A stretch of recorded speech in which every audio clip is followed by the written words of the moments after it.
The House will be in order. The chair lays before the House a communication from the Speaker. The Speaker's Rooms, Washington, D.C., July 11, 2023. I hereby appoint the Honorable Lisa C. McClain to act as Speaker pro tempore on this day. Signed, Kevin McCarthy, Speaker of the House of Representatives. Pursuant to the order of the House of January 9th, 2023, the chair will now recognize members from lists submitted by the majority and minority leaders for morning hour debate. The chair will alternate recognition between the parties with time equally allocated between the parties, and each member other than the majority and minority leaders and the minority whip limited to 5 minutes. But in no event shall the debate continue beyond 1:50 p.m. The chair recognizes the gentleman from Pennsylvania, Mr. Joyce, for 5 minutes. Thank you, Madam Speaker. Madam Speaker, for the past 2 years, the American people have been led by a president that has failed to bring accountability to the executive branch. This weekend, the House Energy and Commerce Committee uncovered the embarrassing and disastrous fact that HHS Secretary Becerra failed to lawfully reappoint key NIH officials before their terms expired. This failure to reappoint the above NIH directors jeopardizes the legal validity of more than $25 billion in federal biomedical research grants made in 2022 alone. This is yet another example of the Biden administration's reckless decision-making. Our Republican commitment to America means creating a government that's accountable. Since January, House Republicans have fought to expose the wrongdoing by President Biden and those that he appointed. It is time to put a stop to the reckless actions that the Biden administration continues to pursue, that has led to 74% of Americans believing that our nation is on the wrong track. Madam Speaker, it's time to demand accountability from the president. It is time once again to have a federal government that is worthy of the American people. Thank you.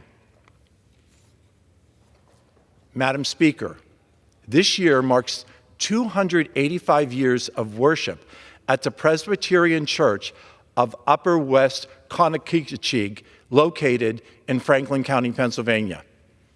Founded in 1738, the Presbyterian Church has been in its current location since 1794, during President George Washington's second term as president. Since that time, the church has grown into a pillar and a major part of the community that it serves, working tirelessly among so many local charities and missions. These works include Bountiful Blessings, Operation Christmas Child, and the Giving Tree, a program that Presbyterian Church launched in order to ensure that every school student in local schools have the clothing and the resources that they need to be fulfilled and successful in their education. This great nation was born on the fundamental belief that no government and no king can tell us what to believe or how to worship. For the past 285 years, the Presbyterian Church of Upper West Conococheague has stood as a testament to that principle. On behalf of everyone in Pennsylvania's 13th Congressional District, I congratulate them on reaching such a significant milestone and wish the Presbyterian Church and their congregation every continued success. Thank you, Madam Speaker, and I yield. The chair will now receive a message. Madam Speaker, a message from the President of the United States. Madam Speaker, Madam Secretary. I am directed by the President of the United States to deliver to the House of Representatives a message in writing. Thank you. The chair now recognizes the gentlewoman from Iowa, Ms. Miller Meeks, for 5 minutes. Thank you, Madam Speaker. I rise today in support of the conservative priorities included in the fiscal year 2024 National Defense Authorization Act. In recent years, our military has struggled with a severe recruiting crisis that will have enormous implications for our strategic position in an increasingly unstable global stage. There are several factors exacerbated by the Biden administration that have made military service less compelling to young Americans, and I say this as a 24-year Army veteran. For instance, discharging service members who declined to take the COVID-19 vaccine, despite requesting an exemption, upended careers and negatively impacted many service members and their hard-earned benefits. This year's NDAA provides critical steps to gut the administration's political agenda that has no place in our military. For instance, it provides a pathway back to the armed forces for service members who decline to take the COVID vaccine. It also continues to prohibit the DoD from mandating that service members take an emergency use vaccine. Additionally, this legislation includes an extremely important provision of a 5.2% increase in service member pay. This is tremendously important for our enlisted ranks, and it's the largest pay raise in over 20 years. I urge all my colleagues to support this important legislation that supports our military families and ensures our national security. I would like to use this time as a chance to congratulate the Quad City Strikers U15 Soccer Club, who represented the state of Iowa in the 2023 U.S. Youth Soccer National President Cup, which took place in Wichita, Kansas from July 6th through the 11th. This is the third year in a row that they competed in the Midwest Regional, and this year, after a runner-up finish in the Regional, they successfully clinched their place in the national tournament. They were one of 8 teams who qualified for the tournament and the only one that represented the state of Iowa. These boys worked hard all year long and were able to represent Iowa at the highest amateur level. I'd like to congratulate every player on the team and their coach, Juan Nusi. Thank you for all your dedication for making Iowa and especially the 1st District proud.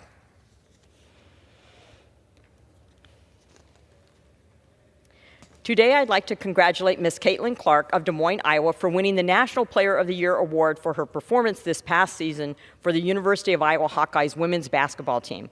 Caitlin is a junior at the University of Iowa and averaged almost 28 points a game while leading the Hawkeyes to the NCAA Women's Basketball Championship game. While averaging 28 points a game, she also averaged 7 rebounds and almost 9 assists through her historic season, where she swept the National Player of the Year awards. Caitlin Clark is a prime example of our constituents in Iowa, extremely talented and hardworking, while also remaining humble through all their success. Congratulations to you, Caitlin, and we thank you for making Iowa, the university, and the Hawkeye Nation proud. I rise today to congratulate Judge William Kelly on his selection to be a magistrate judge of the United States District Court for the Southern District of Iowa.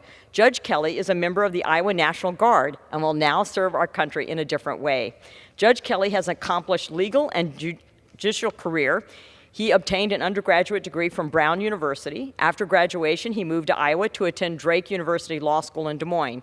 For 8 years, he served as a state district court judge for District 5C in Iowa State Courts, serving Polk County. Becoming a magistrate judge happens after a rigorous selection process, and candidates are selected based on their merit by the district judges to help assist with the smooth and speedy legal process that we enjoy in the United States. Good judges in our U.S. court system are vital to keeping our constitutional republic together, and I applaud Judge Kelly for taking the position, and I wish him luck in serving Southeast Iowa. I'd also like to extend a happy birthday to my sister, Mary Eleanor Martino. Happy birthday, Mary Eleanor. Thank you, Madam Speaker. I yield back. Thank you. The chair now recognizes the gentleman from Tennessee, Mr. Rose, for 5 minutes.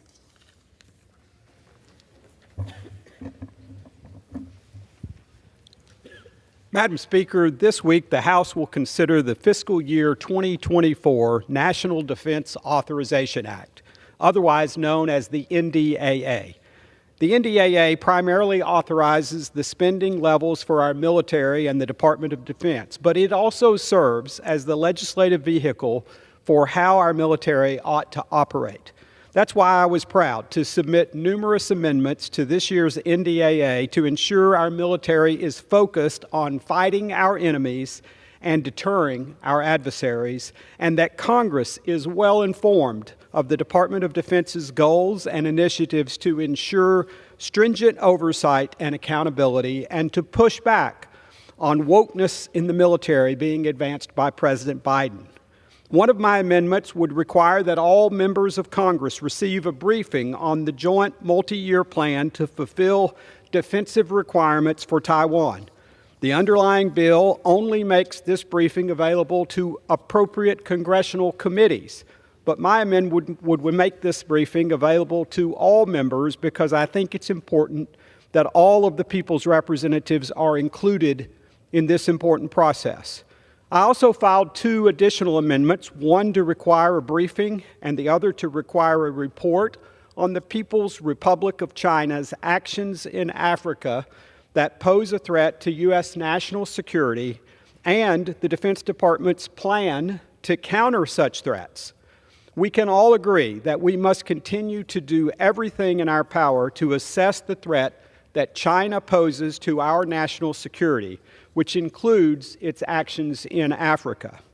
On that same note, I also proposed another amendment that would prohibit the Department of Defense's Office of Strategic Capital from investing or facilitating investments in Chinese-owned firms as we continue to counteract China's aggression, including their use of stolen intellectual property and U.S. trade secrets. We must ensure that U.S. taxpayer dollars are not being invested or facilitating investments in Chinese-owned firms. Lastly, I joined a number of my colleagues in co-sponsoring a bipartisan amendment that would establish the United States-Israel Artificial Intelligence Center to leverage the experience, knowledge, and expertise of our 2 countries to develop more robust research and development cooperation in the field of artificial intelligence.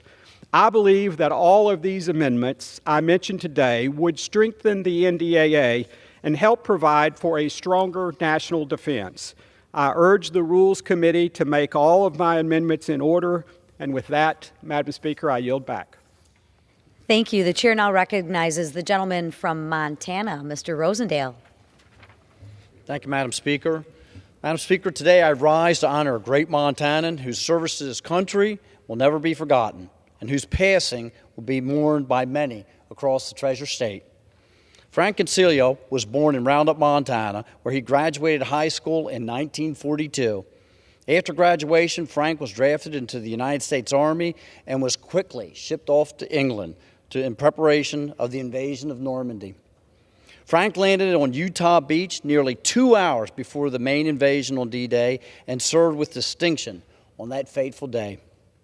After the Allies secured northern France, Frank's platoon was deployed to Belgium, where he was one of only 2 survivors in a fierce battle.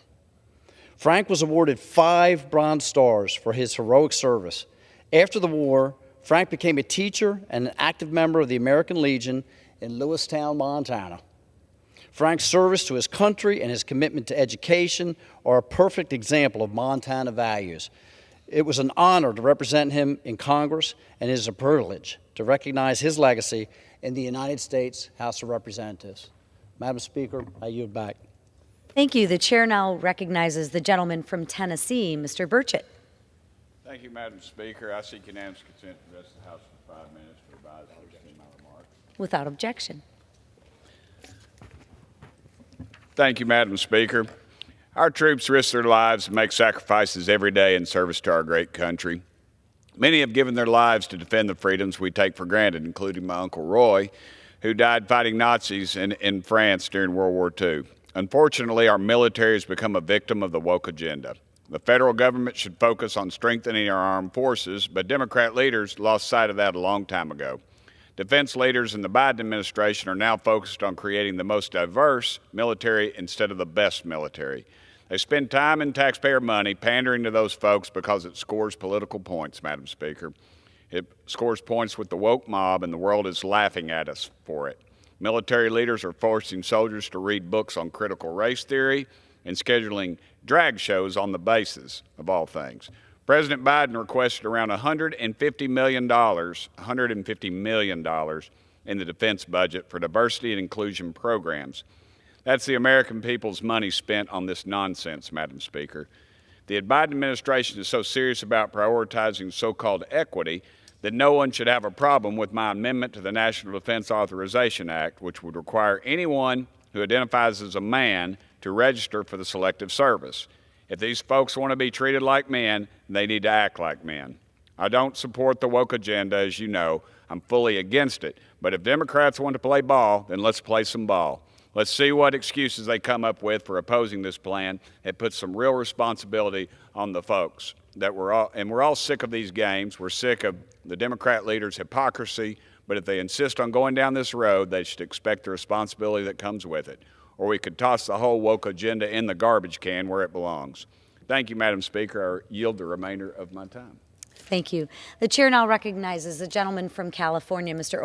Obernolte. Say that 3 times fast. Oh, wait, New York. Thank you, Madam Speaker. This week, the House will be debating a critically important piece of legislation, the fiscal year 2024 National Defense Authorization Act. The bill that we're considering this week provides a much-needed 5.2% increase in compensation to our service men and women. This is of critical importance because we are one of the few countries in the world that believes in an all-volunteer military force, and the only way that we're able to attract the best and the brightest into our military is if we pay competitive wages. This bill will enact the largest increase to service member compensation in over 20 years. That is a very meaningful gesture in improving the retention and recruitment of quality men and women into our military. I'd also like to thank the House Armed Services Committee for including my amendment to perform studies to direct more resources to remote and isolated military bases like the 5 that exist in my district. Civilian contractor services are critical for providing the services that make life bearable on bases like the ones that I represent. This study will be a meaningful improvement in the quality of lives of the servicemen and women that serve in my district. I would also like to urge adoption of an amendment that I have offered to increase permitting flexibility for the 29 Palms Air Marine Ground Combat Center for the permitting of a joint exercise that allows the annual King of the Hammers event to take place in my district. This is one of the largest off-road racing events in the world. It is beloved by residents of my district and by Marines alike. It brings over 80,000 people annually to the Johnson Valley in my district. It's a major economic driver. We want to continue to see this event take place in the future as a joint exercise between the King of the Hammers event and the Marine Corps. This amendment will make that possible, and I would like to urge its adoption. And finally, I'd like to urge adoption of the entire NDAA this year. This will make some meaningful improvements in the quality of life for our military men and women. It allocates an additional $15 million to the U.S. Northern Command to improve drug interdiction, like the scourge of fentanyl that has been affecting my district. This is a good thing for our national security and for the men and women in uniform that serve our country. I'd like to urge its adoption in Congress this week. Madam Speaker, I yield back. Thank you. The chair now recognizes the gentleman from New York, Mr. Santos. Thank you, Madam Speaker. Today I rise to address a grave concern about our relationship with Brazil. This nation, which holds non-NATO ally status with the United States, has constantly undermined us in recent years in ways that warrant our undivided attention. Just recently, the former convicted criminal and now reinstated president of Brazil, Luiz Inácio Lula da Silva, known as Lula, hosted and praised the infamous dictator Nicolas Maduro from Venezuela. Lula's actions have legitimized a man who is currently sought by the U.S. Department of Justice for narco-terrorism, a man who, because of his alleged humanitarian crimes, cannot even set foot in U.S. soil without fear of arrest. In addition, Lula has publicly criticized the United States for support to Ukraine and has even suggested that our nation is purposely prolonging the war for commercial interests. This is the same leader who has actively sought to undermine the U.S. currency through their BRICS agreements with Russia and China, and who maintains strong ties with the Chinese Communist Party. Mr. Speaker, Brazil is not a minority player on the world stage. It is the largest economy in South America, the 10th largest globally, and the 4th largest food producer in the world, the 2nd largest producer of non-iron ore, and a significant player in the energy sector. It holds strategic importance in the Southern Hemisphere, a fact that the CCP seems to understand better than us. We should be working to forge stronger ties with Brazil, encouraging it towards democratic capitalist values rather than standing by as it deepens its ties with the communist and autocrat regime and around the globe. Brazil's growing alignment with the Chinese authoritarian government is already yielding dangerous impacts on its democracy.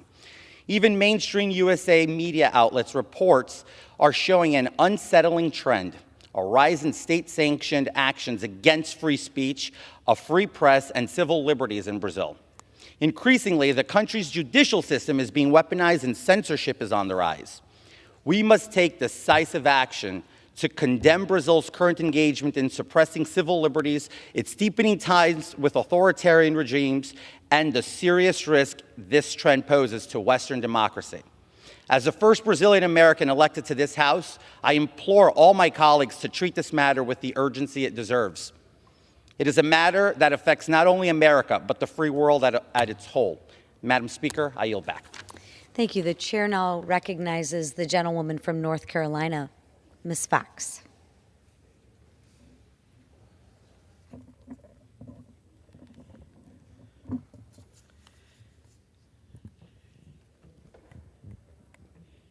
Thank you, Madam Speaker.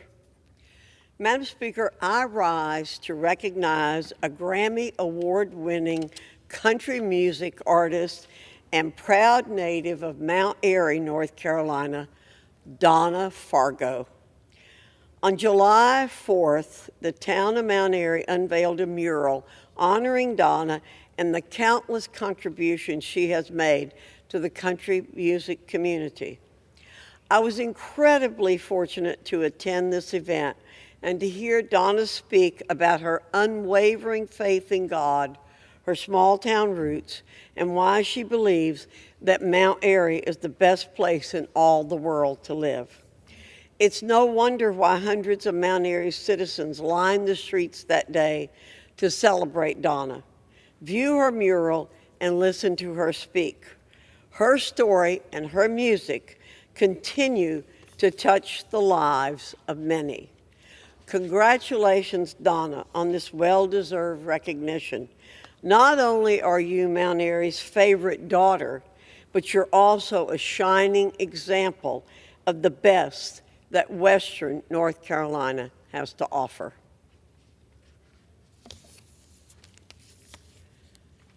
Madam Speaker, it's undeniable that charter schools provide students with excellent opportunities in education, which give them capabilities they can use to pursue the American dream. When students are allowed to learn in an environment that works best for them and one that accounts for their individual proficiencies, they flourish. This is a simple fact. According to a recent study conducted by Stanford University's Center for Research on Education Outcomes that analyzed the educational performances of 1.8 million charter school students, the study found that these students outperformed their traditional public school counterparts on multiple metrics. The typical charter school student gained the equivalent growth of 16 additional days of learning in reading and 6 additional days in math compared to their peers in traditional public schools. At a time when the reading and math scores of our nation's students have plummeted, the results of this study serve as a beacon of hope for millions of American families. Simply put, charter schools serve as conduits of opportunity. For example, the study revealed that on average, Black students who were enrolled in charter schools gained the equivalent growth of 35 days in reading and 29 days in math compared to their public school counterparts. Hispanic students in charter schools were recorded as having a sizable leg up as well. When it came to reading, they were 30 days ahead. In math, they were 19 days ahead.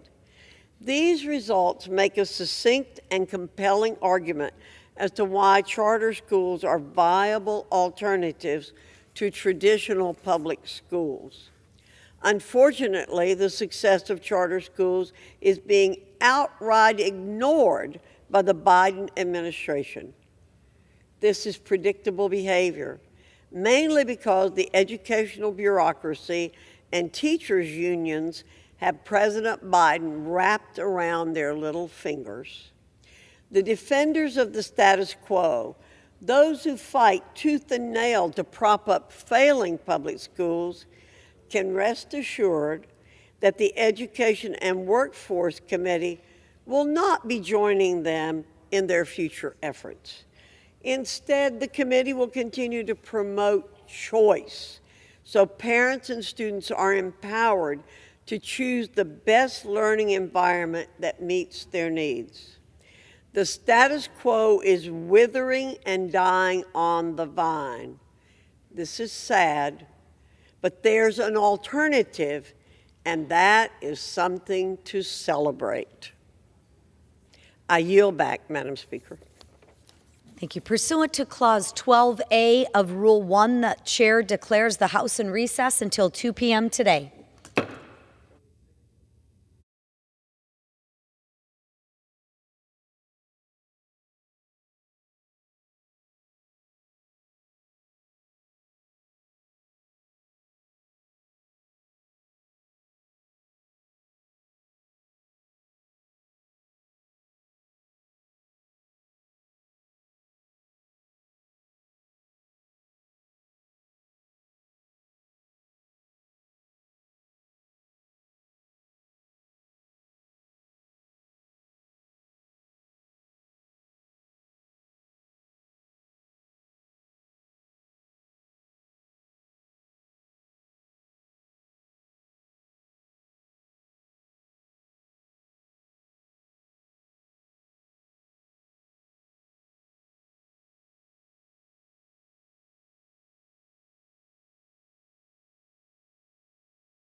The House will be in order.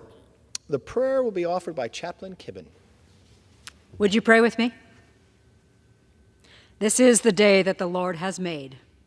While we were yet asleep, O Lord, you watched over us, protected us from the worries of the past, and restored us to face the future ahead. And as we face this new day, grant us that same peace as it unfolds. May our eyes be open to your creative spirit and guiding presence. For this is the day you, O Lord, have made. Let us rejoice and be glad in it.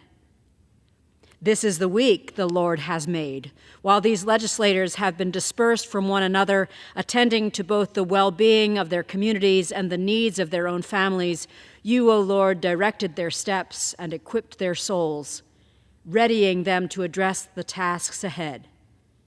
Now that they have returned to these hallowed halls, grant them that same guidance. And may all our minds be open to your edifying spirit and enlightening presence, for this is the week, O Lord, that you have given us. Let us rejoice and be glad in it.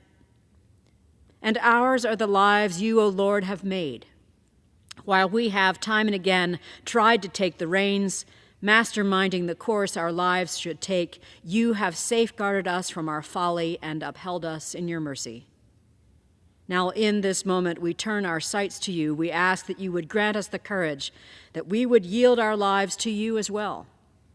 May our hearts be open to your design for our days and your righteous intent for the stewardship of all your gracious gifts. For this is the day, the time, and the lives you have made.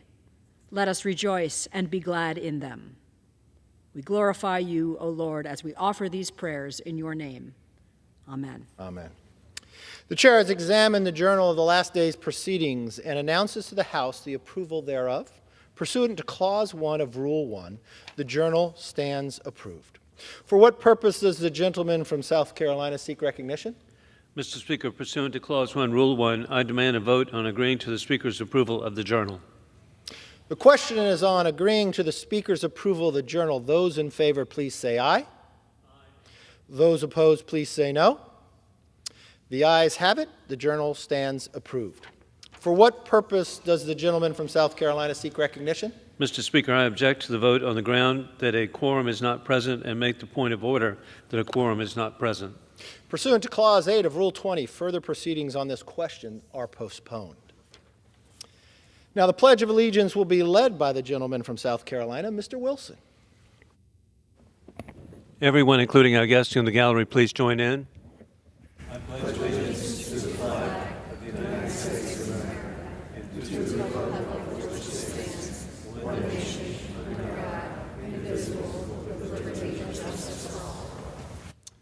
The chair will entertain requests for 1-minute speeches. For what purpose does the gentleman from South Carolina seek recognition? Mr. Speaker, I ask unanimous consent to address the House for 1 minute, revising semi-remarks. Without objection, the gentleman is recognized for 1 minute. Thank you, Mr. Speaker. Sadly, Biden wants Americans to believe his policies are working, but his borrow, tax, and spend Bidenomics created a 40-year high inflation, causing families to suffer from skyrocketing energy and grocery costs and discouraging increases of rent and mortgages. While Biden talks about his hourly wages have increased, the reality is that the prices have risen faster and incomes actually reduced.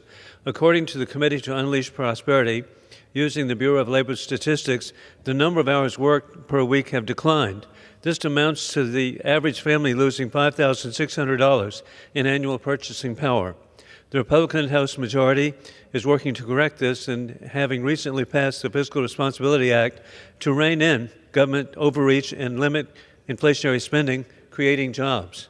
In conclusion, God bless our troops who successfully protected America for 20 years as the global war on terrorism continues, moving from the Afghanistan safe haven to America with Biden open borders. I yield back.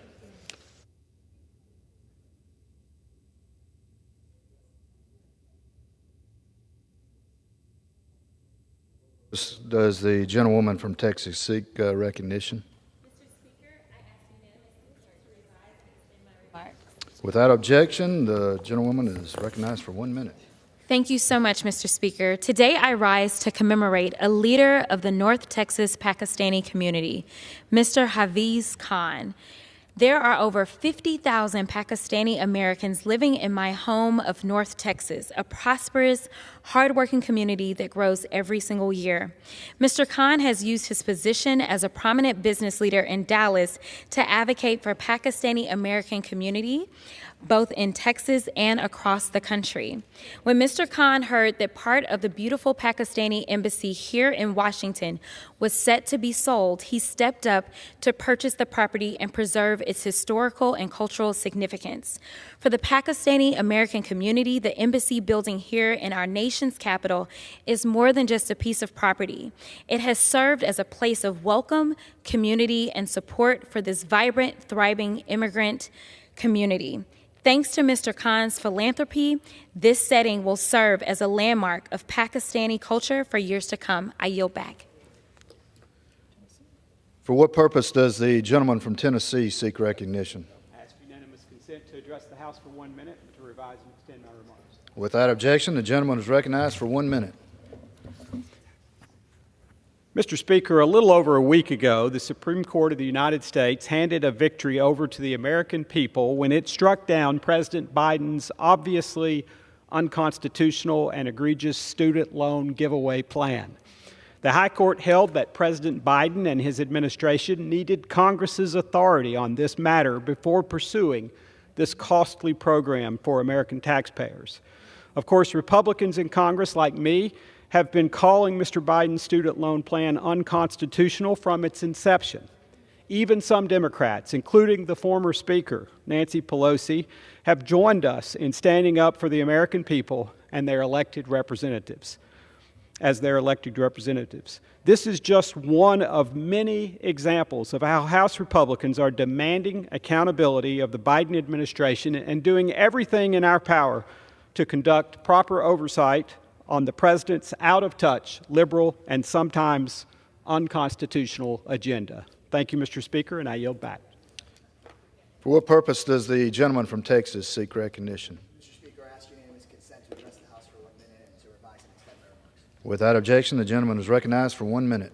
Thank you. I'm Greg Casar, and I represent the heart of Texas. Throughout my time in office, I've heard and spoken with military families about what their greatest needs are.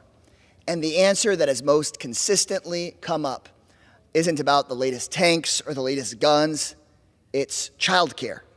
In fact, based on a 2021 survey from Military Family Advisory Network, they found that 78% of military families have found it difficult to get childcare for their kids.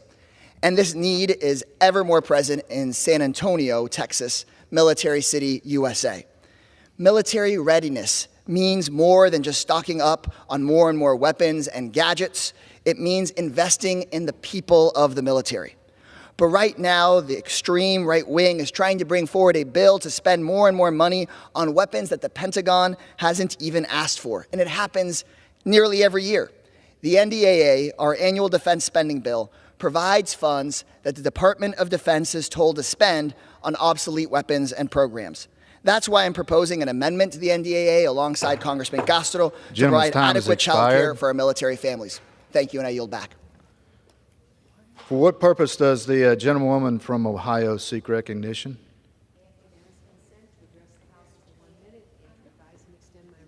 Without objection, the gentlewoman is recognized for 1 minute.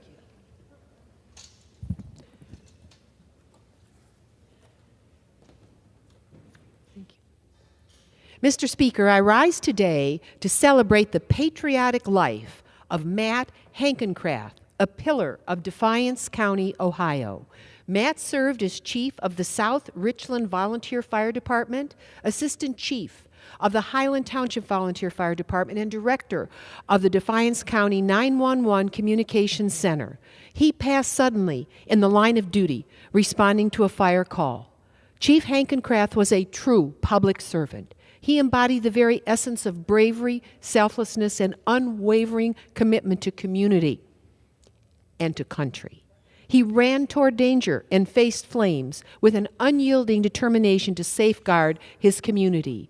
His dedication to public service didn't stop there.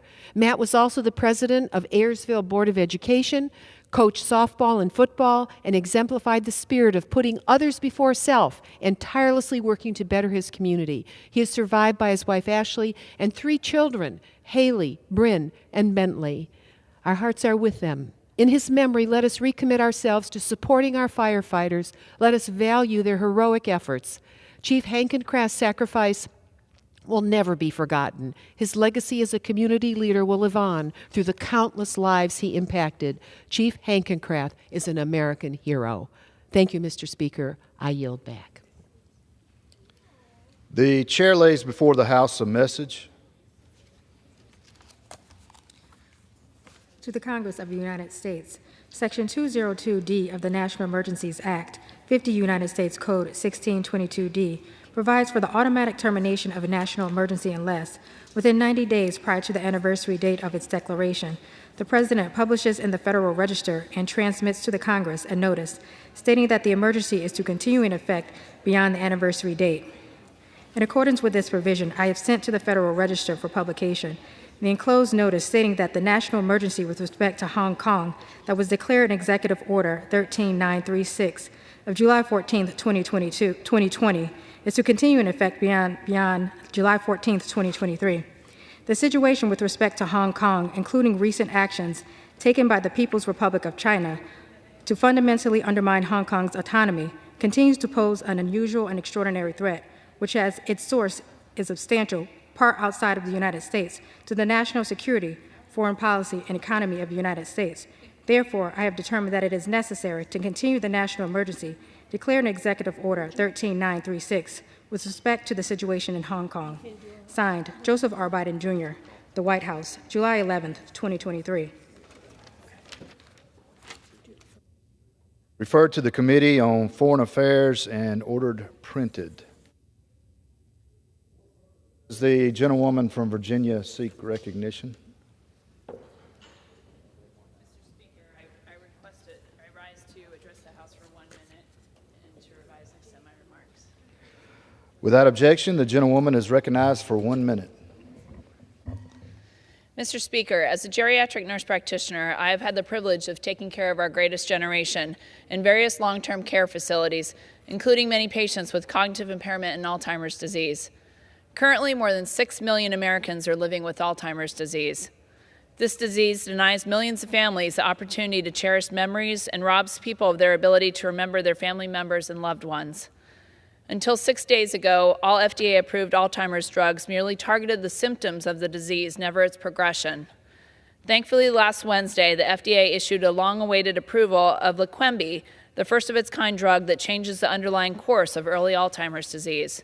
This drug, which has shown promising results of slowing the progression of Alzheimer's by more than 25% over 18 months, will be fully available to Medicare patients, but providers will have to enter patients into a registry to collect information, and many families will still have to pay a significant out-of-pocket copay. It is imperative that CMS continues to find ways to lift these barriers to this life-changing treatment, and that CMS also changes its policy to allow for more than one PET scan, which has the ability to detect the amyloid plaque that causes Alzheimer's disease. By having more treatment options available, patients can maintain their independence longer, get more precious time with their families, and have a renewed hope for the future. I will continue to work across the aisle in Congress and with the FDA and CMS to ensure all Alzheimer's patients have equitable and affordable access to innovative drugs such as this. Thank you, and I yield back. The Clause 12A of Rule 1, the Chair declares the House in recess, subject to call of the Chair.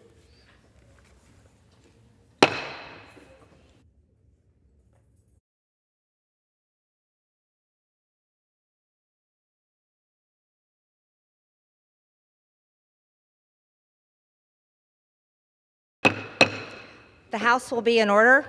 Pursuant to Clause 8 of Rule 20, the Chair will postpone further proceedings today on motions to suspend the rules on which a recorded vote or the yeas and nays are ordered, or votes subjected to under Clause 6 of Rule 20. The House will resume proceedings on postponed questions at a later time. For what purpose does the gentlewoman from Missouri seek recognition? Madam Speaker, I move to suspend the rules and pass the bill H.R. 2622 as amended. The clerk will report the title of the bill. H.R. 2622, a bill to amend the Investment Advisors Act of 1940 to codify certain Securities and Exchange Commission no-action letters that exclude brokers and dealers compensated for certain research services from the definition of investment advisor and for the purposes. Pursuant to the rule, the gentlewoman from Missouri, Mrs. Wagner, and the gentleman from California, Mr. Sherman, each will control 20 minutes. The Chair recognizes the gentlewoman from Missouri. Madam Speaker, I ask unanimous consent that all members may have 5 legislative days in which to revise and extend their remarks and include extraneous material on this bill. Without objection. Madam Speaker, I yield myself as much time as I may consume. The gentlewoman is recognized. I rise in support of H.R. 2622, a bill that would ensure broker-dealers can continue to provide investment research to Europe. This research is incredibly important for smaller and mid-sized public companies that rely on our capital markets. I'd like to thank my colleagues from both sides of the aisle, Representative Sessions and Gottheimer, for finding common ground and coming to a sensible agreement to ensure that policies enacted by the European Union's Market in Financial Instruments Directive, MAFID, do not needlessly burden U.S. broker-dealers. H.R. 2622 extends an SEC no-action letter originally issued in 2017 and extended again in 2019 for another 6 months, granting U.S. broker-dealers much-needed relief and giving the SEC time to properly study the impact of the no-action letter's expiration. Widespread dissemination of research by U.S. broker-dealers to investment managers is critical to capital formation and to maintaining the competitiveness and efficiency of the U.S. capital markets. Moreover, non-U.S. and global investment managers rely on the excellent research conducted and provided by U.S. broker-dealers to inform their decisions-making and fulfill their fiduciary duties to U.S. investors. Unfortunately, the EU's MAFID II threatens to disrupt the current broker-dealer research market by requiring separate payments for research services and trade execution.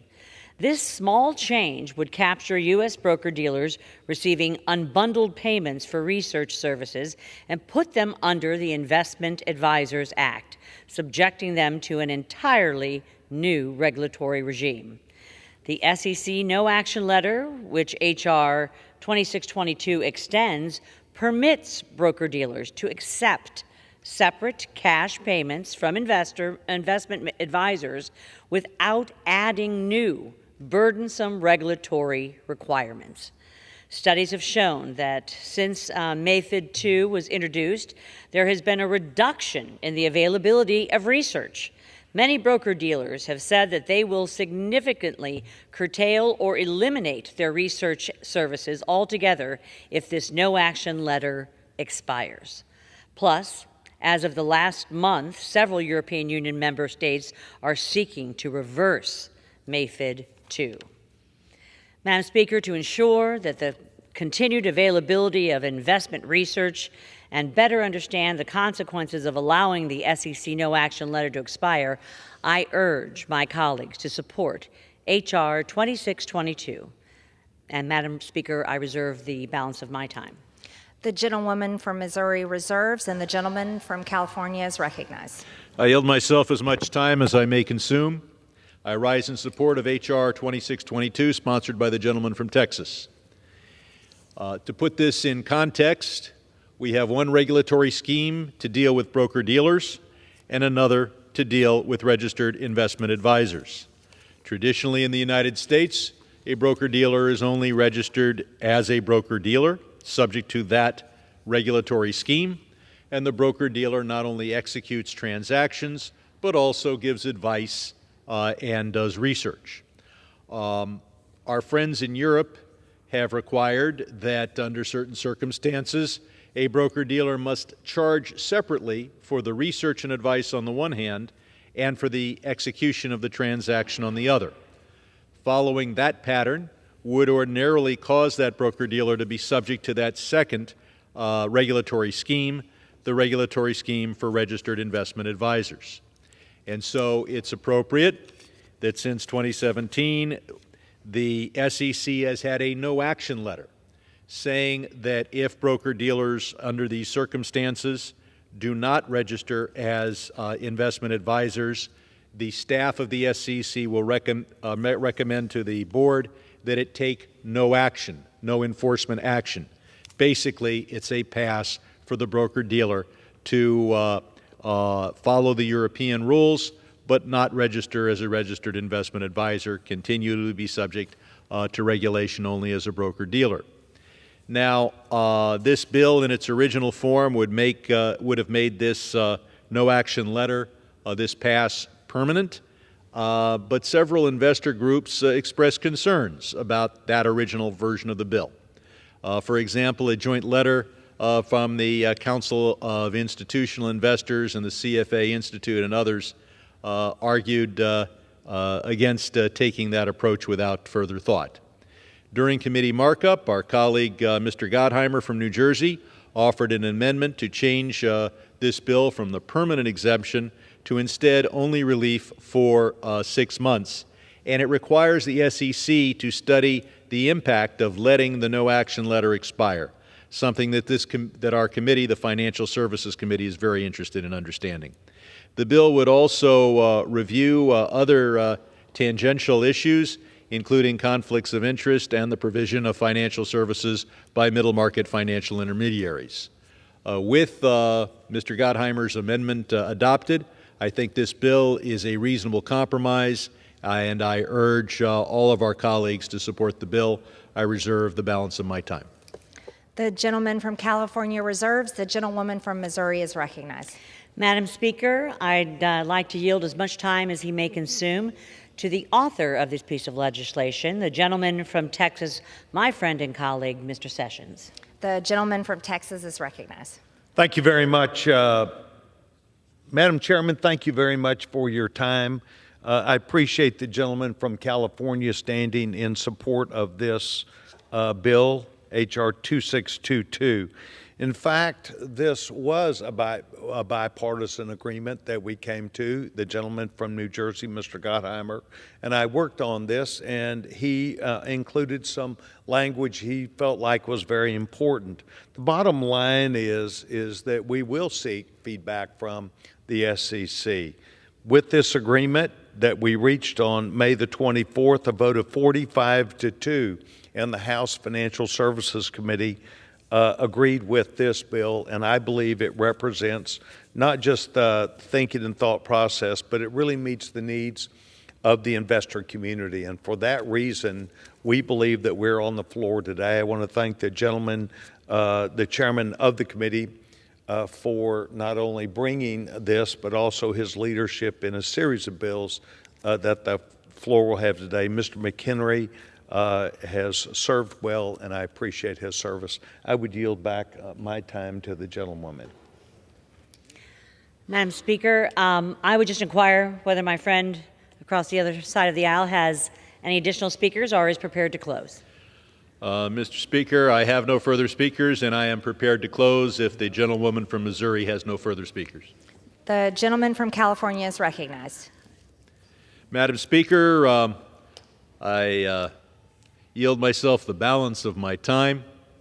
There's an image in the country that nothing's getting done in Washington, that we're tied up in partisan knots, as the gentleman from Texas points out.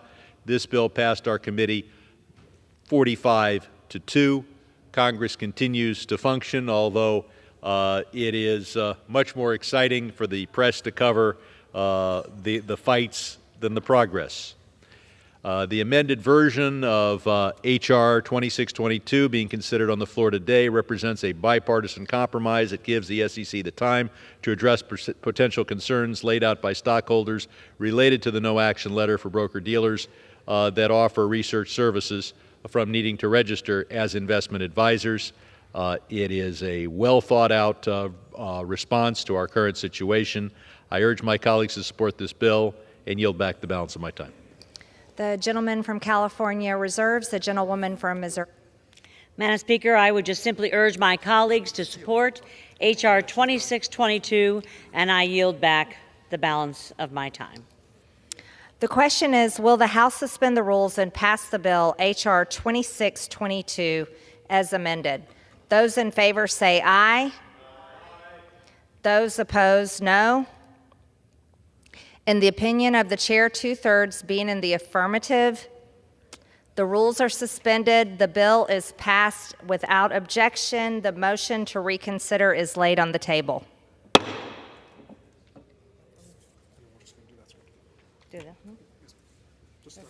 Okay. For what purpose does the gentlewoman from Missouri seek recognition? Madam Speaker, I move to suspend the rules and pass the bill H.R. 1548, the Improving Access to Small Business Information Act, as amended. The clerk will report the title of the bill.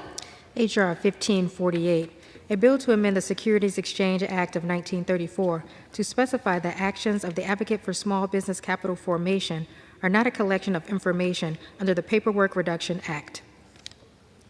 Pursuant to the rule, the gentlewoman from Missouri, Mrs. Wagner, and the gentleman from California, Mr. Sherman, each will control 20 minutes. The chair recognizes the gentlewoman from Missouri. Madam Speaker, I ask unanimous consent that all members may have 5 legislative days in which to revise and extend their remarks and include extraneous material on this bill. Without objection. Madam Speaker, I yield myself as much time as I may consume. The gentlewoman is recognized.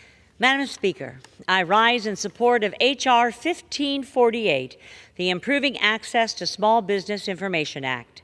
I'd like to thank my colleagues from both sides of the aisle, Representative Kim, the author of this legislation, and Gottheimer for working on this common sense piece of bipartisan legislation that will help ensure American small businesses and entrepreneurs are heard at the SEC. H.R. 1548 provides a simple fix that will allow the SEC's Advocate for Small Business Capital Formation, or the Advocate, to become a more impactful voice in support of American entrepreneurs and capital formation.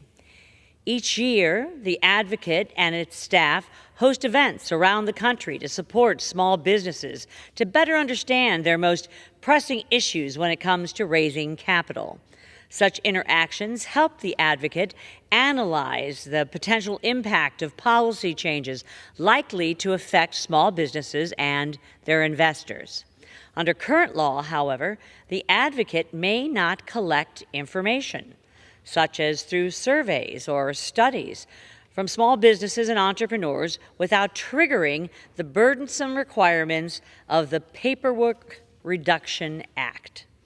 This, in turn, introduces a host of bureaucratic hurdles the Advocate must navigate in carrying out its mission.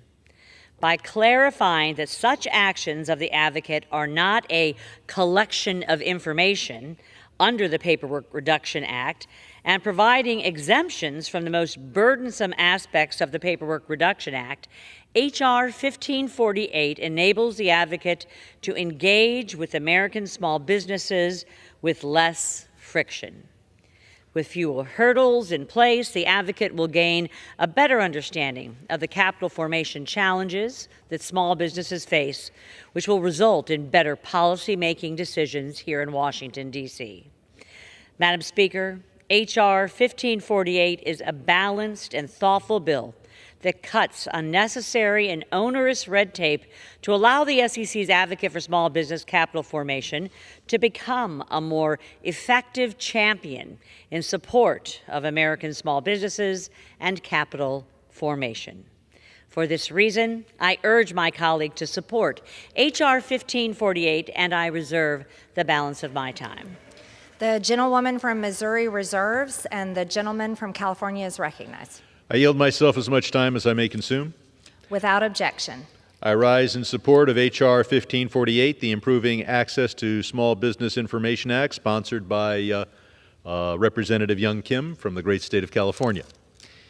The Paperwork Reduction Act mandates that all federal agencies receive approval from the Office of Management and Budget before putting forth a paper form or survey that will impose an information collection burden on the general public. Although this is well-intentioned, the Paperwork Reduction Act may often prevent federal agencies like the SEC from obtaining data from the public, the very data that assists agencies in carrying out this mission. This bill streamlines the ability of the SEC's Advocate for Small Business Capital Formation to carry out its mission by exempting it from the requirements of the Act in the same way that its sister agency, the SEC's Investor Advocate, is currently exempted. In effect, it enables the Small Business Advocate to properly conduct its job, which will strengthen the ability of the SEC to craft regulations that help small businesses raise capital. I also want to note that as part of the negotiations that resulted in this bipartisan compromise bill, Chairman McHenry and Ranking Member Waters agreed that in the months ahead, they will work together on bills to strengthen the independence and capacities of the Investor Advocate and of the Small Business Advocate at the SEC. These two offices, both of which are congressionally created, must be given sufficient resources to satisfy their unique roles within the SEC. I urge my colleagues to support this bill, and I reserve the balance of my time. The gentleman from California reserves. The gentlewoman from Missouri is recognized. Madam Speaker, I am pleased at this time to yield as much time as she may consume to the gentlewoman from California, the author of this piece of legislation, my friend and colleague, Young Kim. The gentlewoman from California is recognized. Thank you, and I want to thank Chairwoman Wagner for yielding.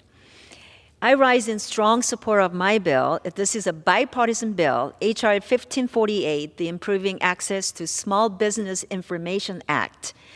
H.R. 1548 is very simple.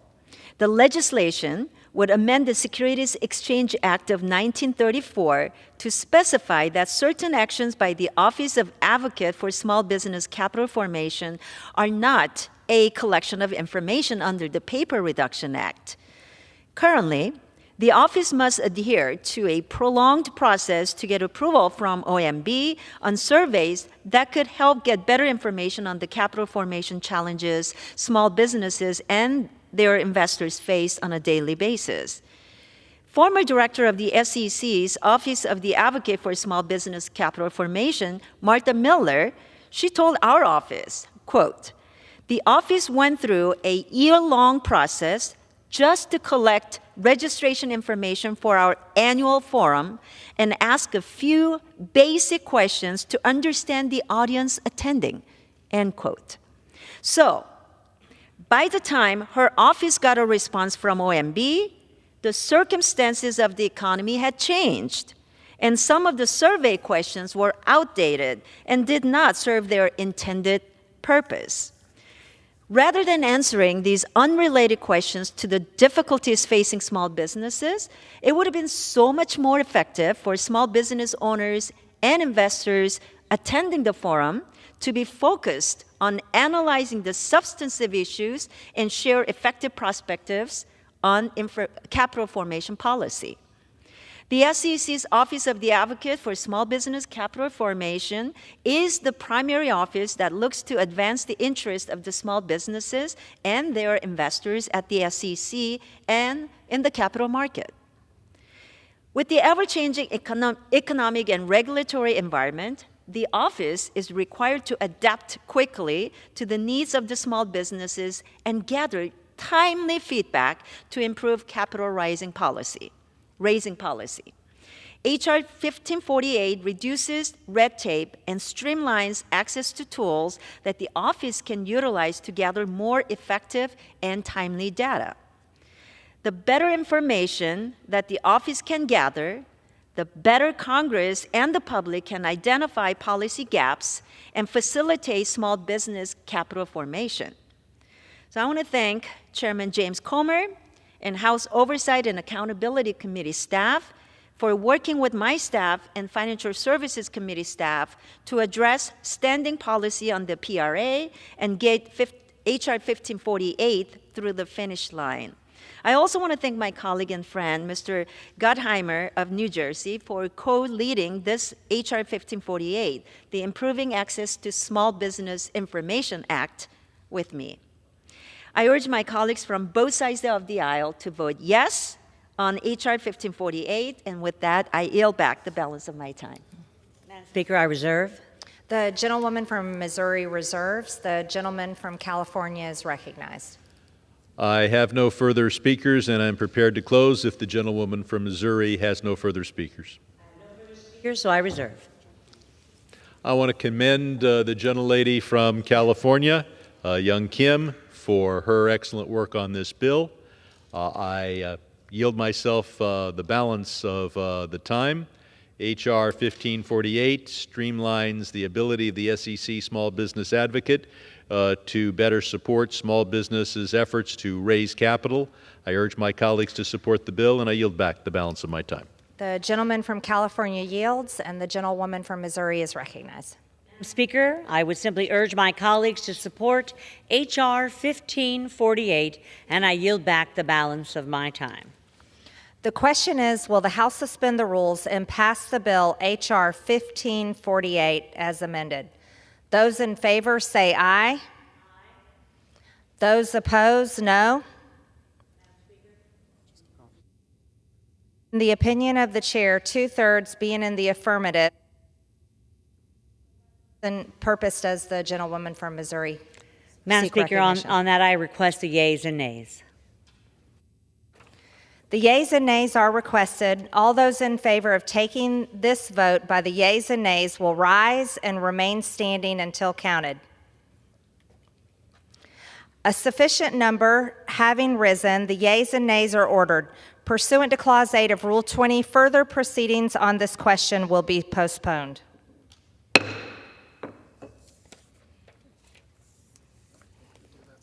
Okay.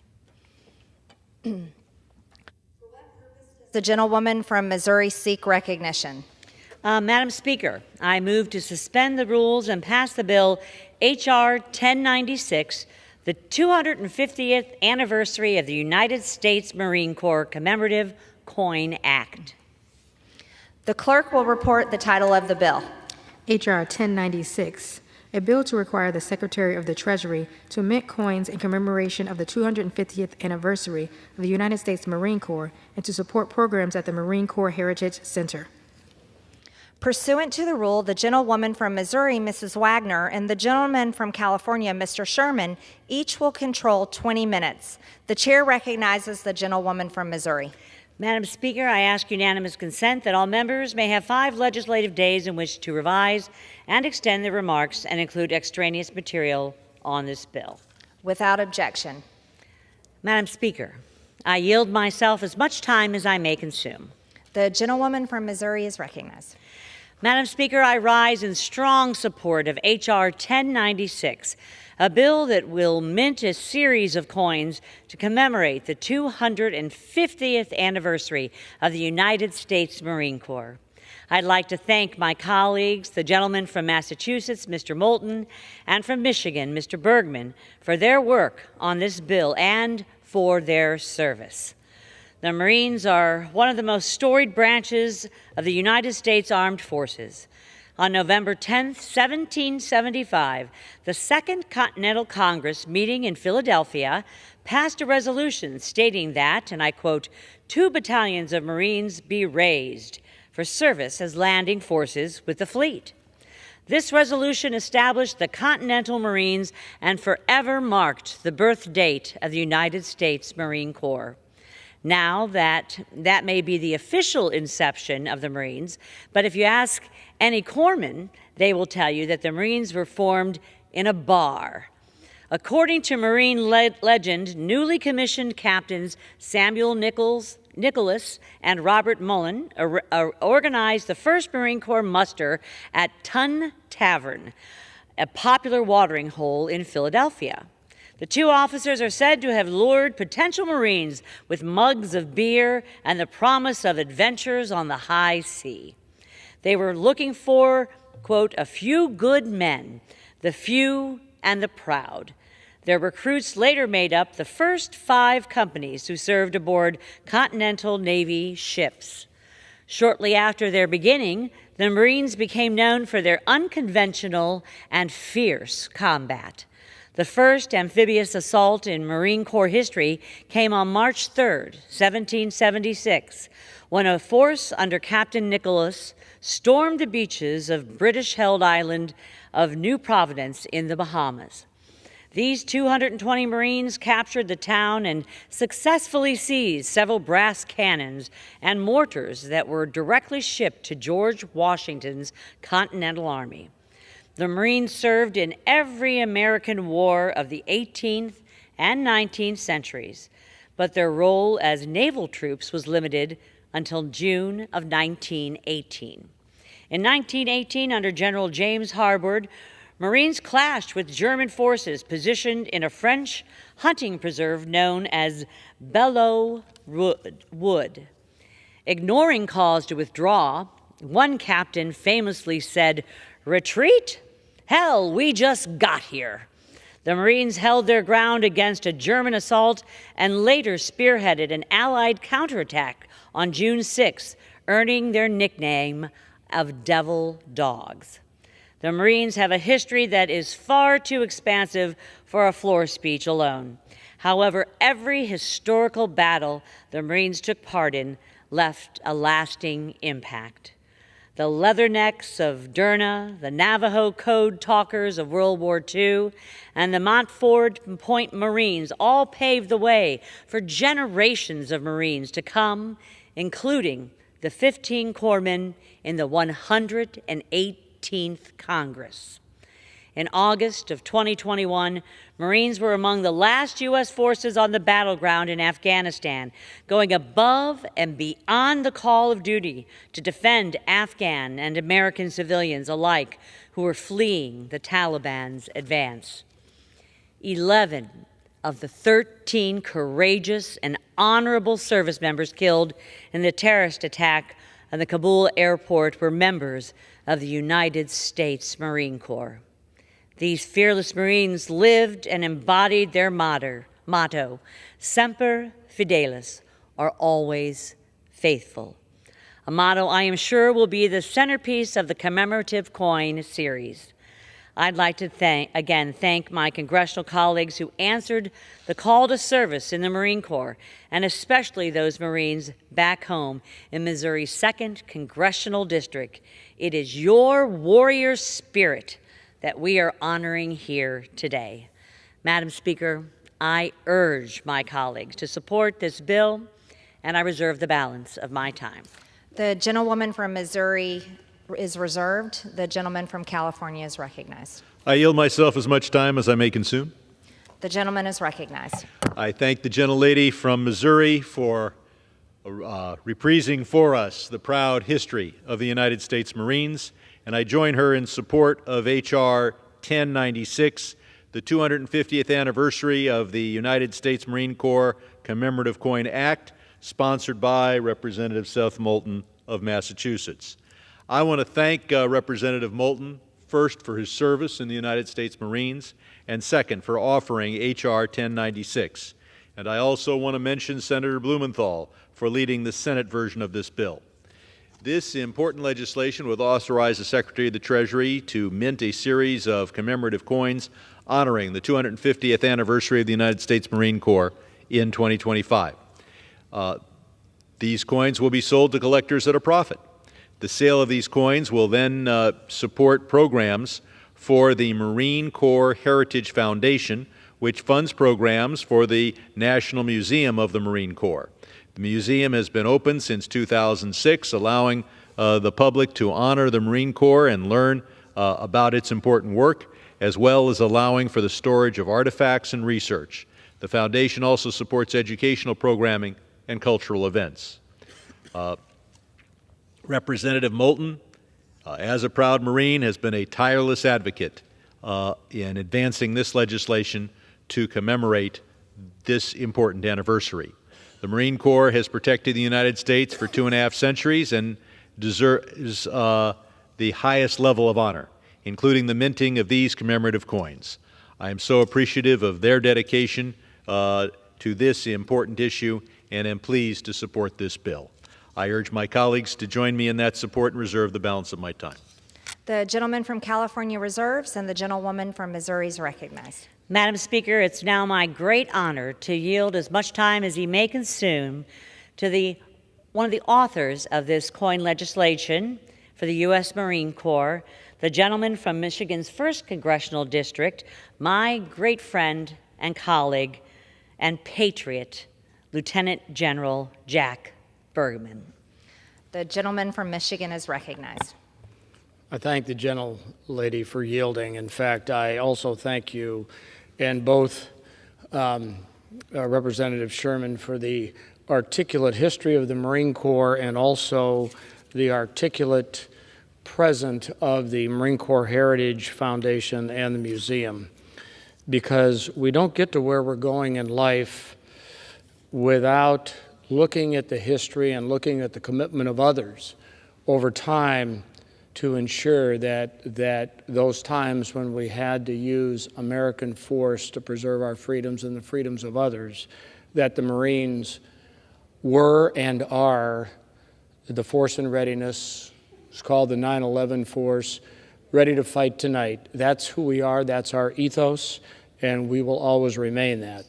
This coin bill is just if you will, I believe, a tip of the iceberg for the next generations as they hold that coin to understand what it means for the United States to have a Marine Corps, but also what it means to a young man or woman to become a Marine. And by the way, Marines are not afraid of work. In fact, we kind of pride ourselves on we can get 25 hours out of every 24-hour day. That's just the way we are. But getting a coin bill done takes a lot of work.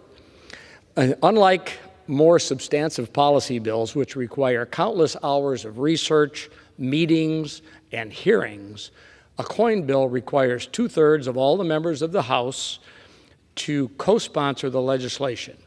And by the way, 2/3 of the House is a significant number of people, roughly 290 to be exact. You know, to highlight how high the bar that is, since I arrived in Congress in 2017, the House has seen more than 36,000 bills introduced. Of those, just 0.72% of the bills have received 290 plus co-sponsors. So in that top 1% of the number of members of the House who got behind it. That's a big deal.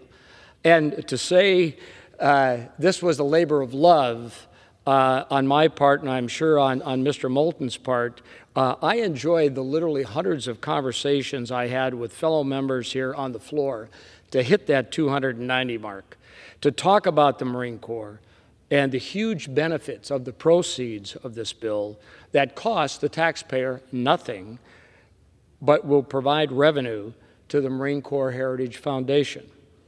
And in an attempt to educate some of my colleagues on this importance of this bill, if they didn't understand the Marine Corps, I said, well, trying to use a little humor, said, just remember, this bill is going to commemorate 250 years of progress, 250 years of tradition of the Marine Corps, unmarred by progress. And they looked and they said, are you serious? I said, well, think about it. I just want your signature. So the bottom line is, when they stopped laughing and they saw how serious we were as Marines, and we are all serious, but we laugh, and yes, we were founded in a bar in Tun Tavern in Philadelphia, and yes, there were some recruiters there probably making some outlandish promises, but on the 10th of November, every Marine everywhere in the world does celebrate that November the 10th in Tun Tavern. And you know, the Heritage Center is located very close to here in D.C. It's in Triangle, Virginia, and it exists to preserve and promulgate the history, tradition, and culture of the Marine Corps, and to educate all Americans and all who visit it on the virtues of what the Marine Corps stands for. As my colleague said, Semper Fidelis is our motto. We believe it, we live it. After we pass this bill and it's signed into law, now the next best thing happens. The U.S. Mint will work with the Marine Corps Heritage Foundation on the coin's design. Once the design has been approved, the coin celebrating this illustrious 250 years of history of the Marine Corps, it will be minted at the only facility where the United States produces precious metals and commemorative coins. There's a little irony here. It'll be produced at the West Point Mint, aboard the campus of the United States Military Academy, the preeminent institution for educating our next generation of Army leaders. By the way, and one of my grandsons is in his second year at West Point, and I told him he gets a free tour of the Mint, and I'll buy him a coin.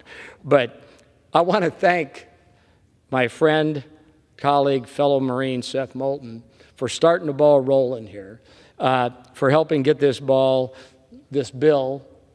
over the finish line, and to Chairman McHenry for his kind words in the process. So with that, I would just like to say again, thank you to all my colleagues here on the House, all the folks in the Senate who have made this coin possible, because it is the right thing to do for the country and to show the young men and women who will someday decide to become Marines that it's worth it. And with that, I urge all members to support H.R. 1096, and I yield back. I thank the gentleman for yielding back. And as a proud Army mom whose son is a graduate of West Point, I insist that you take my son Raymond, the good captain, to the Mint also, Lieutenant General. So at this point, Madam Speaker, I reserve. The gentlewoman from Missouri reserves. The gentleman from California is recognized. I now yield as much time as the gentleman may consume to the gentleman from Massachusetts, Mr. Moulton, the sponsor of this legislation. The gentleman from Massachusetts is recognized. Madam Speaker, I rise today to introduce H.R. 1096, a bill to direct the Secretary of the Treasury to mint coins commemorating the 250th anniversary of the United States Marine Corps. This is a particular honor for me as a Marine veteran myself. Serving as an infantry officer in the Iraq War, I was proud to lead some of the best Americans I've ever met. Brave, selfless, honorable heroes who could have let others go in their place. Indeed, Marines are on watch tonight, standing on the ramparts of freedom around the globe, so that we all can sleep softly in our beds at home. The first time I remember meeting a Marine was on my under-10 soccer field in my hometown of Marblehead, Massachusetts. Marblehead has the distinction of being the birthplace of marine aviation because it was back in 1912 that Lieutenant Alfred Cunningham took his first solo flight out of Marblehead and became the first Marine aviator. A Marine landed a Cobra helicopter on our soccer field, and I'd never seen something like this before, so I remember walking around it in awe, this remarkable machine. And then I came up to the Marine Major, who was the pilot, and I looked up at him and I said, "Wow, you're lucky to get to fly this every day." And that Marine Major looked down at me and he said, "I'm not lucky, kid. I'm good." Indeed, the Marines know that nobody cares if you're lucky or not. Marines make their own luck and have throughout history, being the first to fight in every climb in place in battles that defined our nation for 2.5 centuries. Belleau Wood in World War I, where the Marines earned our reputation as devil dogs. The beaches of Guadalcanal and Iwo Jima in World War II. The Battle of the Chosin Reservoir in the Korean War and the grueling jungles of Vietnam. And of course, the Gulf Wars, Operation Iraqi Freedom, Operation Enduring Freedom. And I will never forget the bravery of the young Marines that I witnessed at Abbey Gate during the final days of the Afghanistan withdrawal. After 13 American heroes lost their lives, what happened next is the definition of what it means to be a Marine. Another platoon of Marines went right back out to continue the mission, saving hundreds more of our Afghan allies. But the thing about the Marines is that we don't just dwell on our history. We charge forward.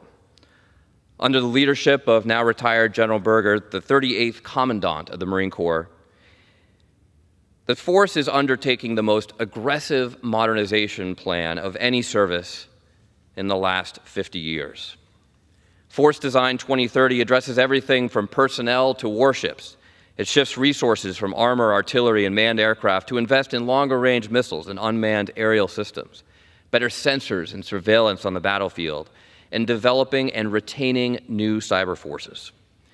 If we are to deter a war with China, and we must deter a war with China, this type of forward thinking is essential across all the services. And once again, the Marine Corps is setting the example and leading the way.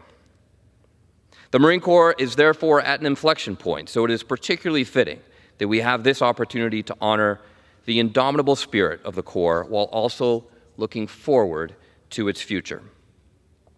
I urge all my esteemed colleagues to support this bill and to recognize the valor, bravery, and sacrifice of the few, the proud, the Marines.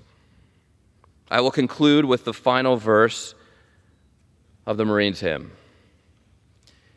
If the Army and the Navy ever look on heaven's scenes, they will find the streets are guarded by United States Marines. Thank you, and Semper Fidelis. I yield back. The gentleman yields. The gentlewoman from Missouri is recognized. I will reserve if the gentleman from California, Mr. Sherman, is prepared to close. The gentlewoman from Missouri reserves. The gentleman from California is recognized. Madam Speaker, I have no further speakers, and I'm prepared to close if the gentlewoman from Missouri has no further speakers. I reserve. The gentleman is recognized. Madam Speaker, I yield to myself as much time as I may consume.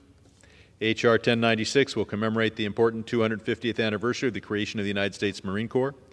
I am pleased that my colleague, Representative Moulton, chose to champion this issue so that we can all honor the work of the Marine Corps in protecting our freedom and our liberty over the past 2.5 centuries.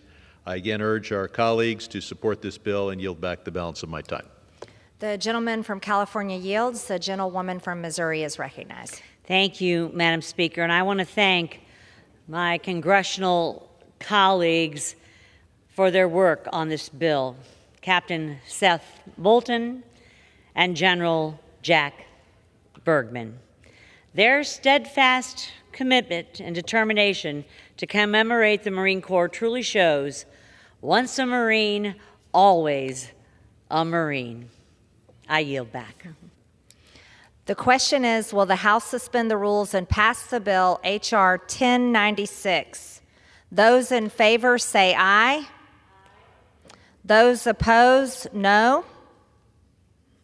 In the opinion of the chair, 2/3 being in the affirmative, the gentlewoman from Missouri is recognized. Madam Speaker, on that I request the yeas and the nays. The yeas and nays are requested. All those in favor of taking this vote by the yeas and nays will rise and remain standing until counted. A sufficient number having risen, the yeas and nays are ordered. Pursuant to Clause 8 of Rule 20, further proceedings on this question will be postponed.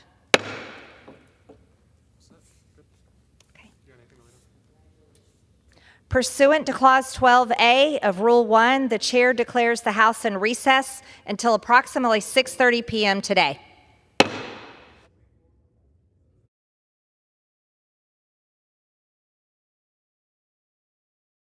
The House will be in order. Proceedings will resume on questions previously postponed. Votes will be taken in the following order. Motions to suspend the rules and pass H.R. 1548 and H.R. 1096, and the question on agreeing to the Speaker's approval of the journal if ordered. The first electronic vote will be conducted as a 15-minute vote. Pursuant to Clause 9 of Rule 20, remaining electronic votes will be conducted as a 5-minute vote. Pursuant to Clause 8 of Rule 20, the unfinished business is the vote on the motion of the gentlewoman from Missouri, Mrs. Wagner, to suspend the rules and pass H.R. 1548 as amended, on which the yeas and nays are ordered. The clerk will report the title. H.R. 1548, a bill to amend the Securities Exchange Act of 1934 to specify that actions of the Advocate for Small Business Capital Formation are not a collection of information under the Paperwork Reduction Act. The question is, will the House suspend the rules and pass the bill as amended? Members will record their votes by electronic device. This is a 15-minute vote.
On this vote, the yeas are 387, the nays are 11. Two-thirds being in the affirmative, the rules are suspended.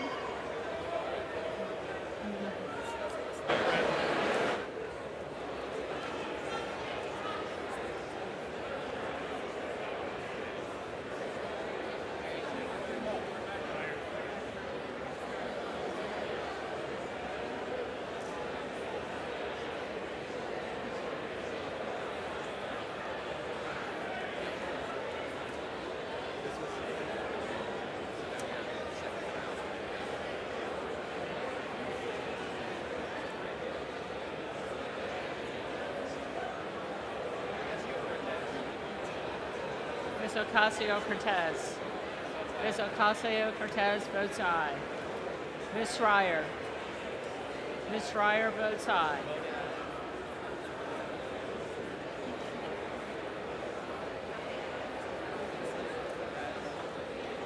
Ms. Perez. Ms. Perez votes aye. Mr. Espaillat. Mr. Espaillat votes aye. Ms. Presley. Ms. Presley votes aye. Mr. Correa. Mr. Correa votes aye.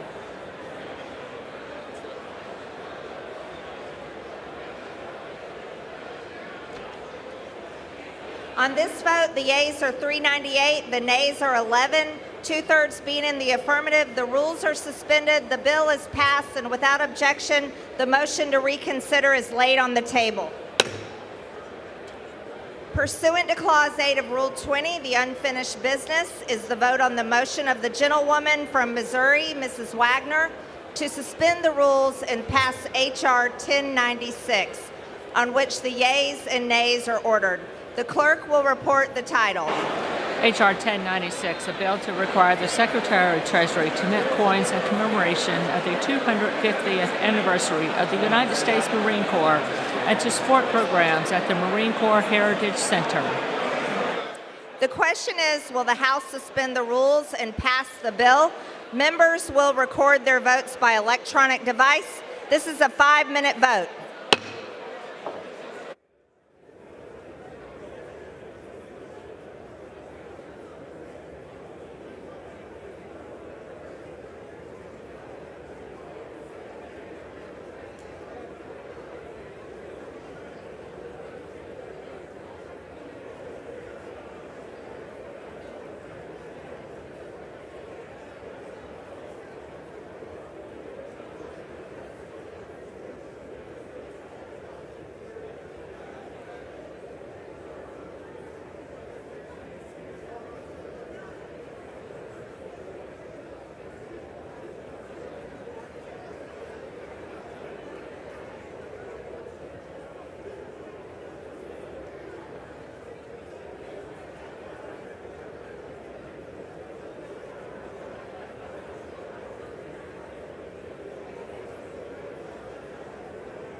On this vote, the yeas are 409, the nays are 1.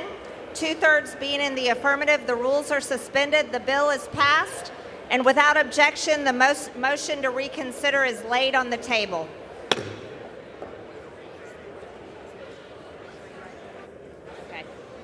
Pursuant to Clause 8 of Rule 20, the unfinished business is the question on agreeing to the Speaker's approval of the journal, which the Chair will put de novo. The question is on agreeing to the Speaker's approval of the journal. Those in favor say aye. Those in favor say no. In the opinion of the Chair, the ayes have it, and the journal stands approved.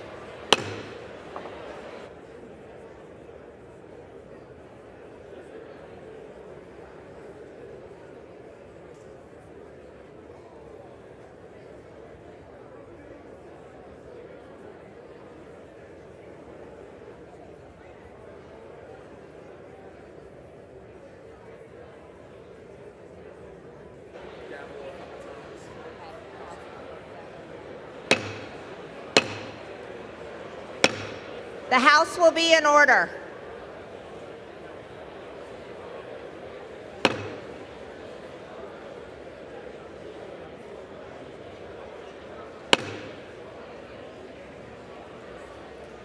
The House will be in order.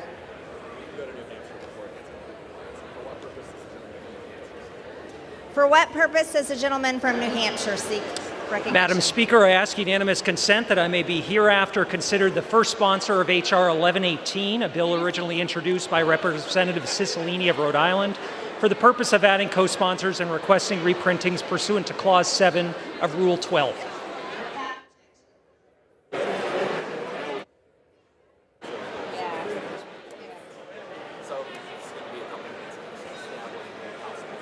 Okay.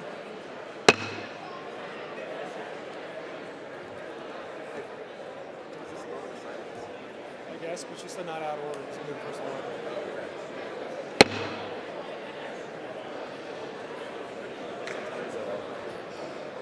Shh.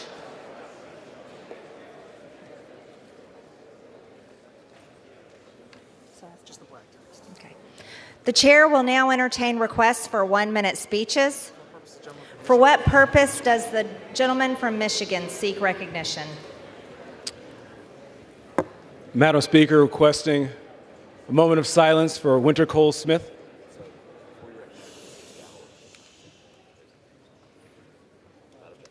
Without objection.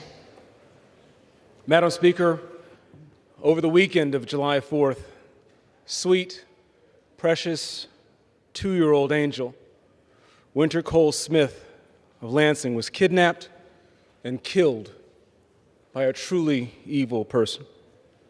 2 years old, murdered with an iPhone charging cable.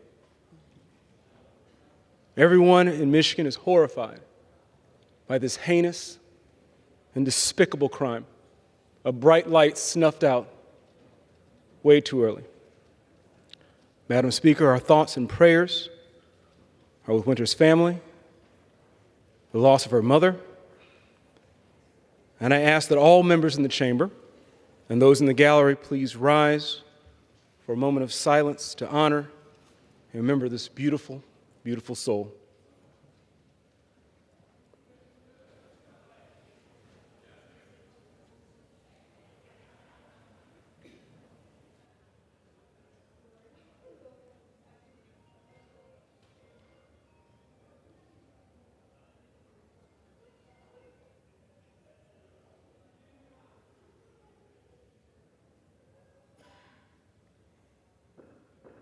Winter Cole Smith, we love you. You will always be in our hearts. Thank you.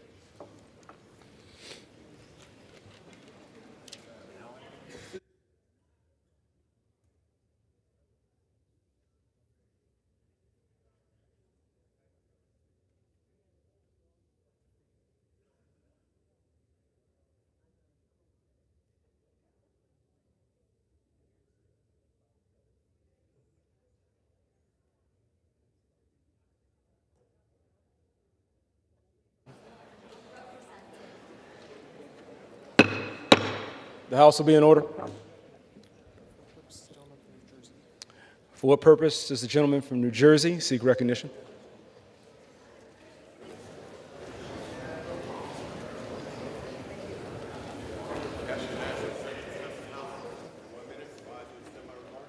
Without objection.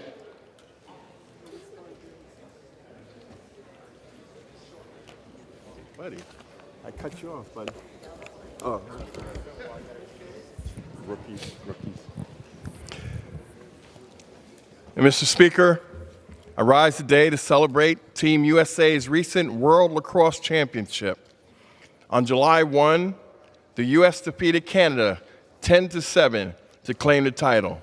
It was the second straight championship for the U.S. men's team and the 11th time in 14 tournaments that the U.S. has won it all. This year, the team was a perfect 7 wins and 0 losses through the tournament, and it scored an incredible 86 goals in 7 games. The team was led by tournament most valuable player, Brennan O'Neill. As the youngest player on the U.S. national team, O'Neill scored 5 goals in the final and scored 15 goals throughout the tournament. But it was O'Neill's goals with close to 2 minutes left that sealed the victory for the Americans.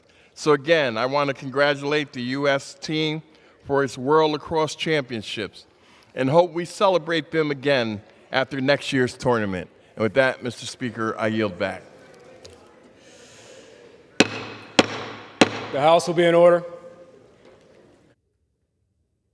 Will members please take their conversations from the floor?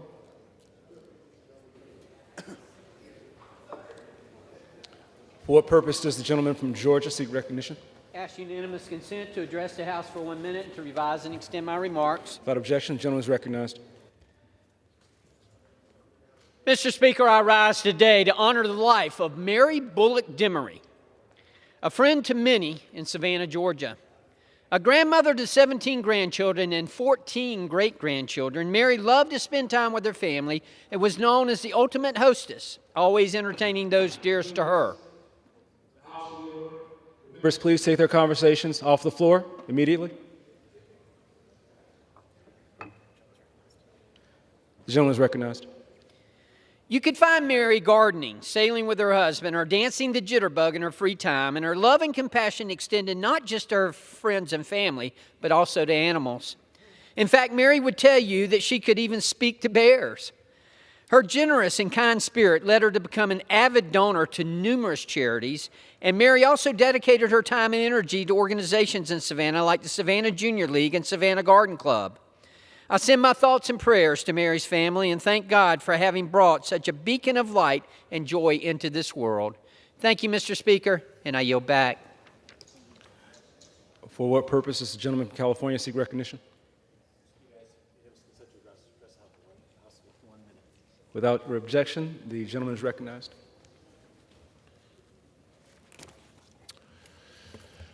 Mr. Speaker, today I rise to recognize a celebration of love, acceptance, and diversity, and a powerful testament to the resilience and spirit of the LGBTQ+ community, Pride Month in the city of San Diego.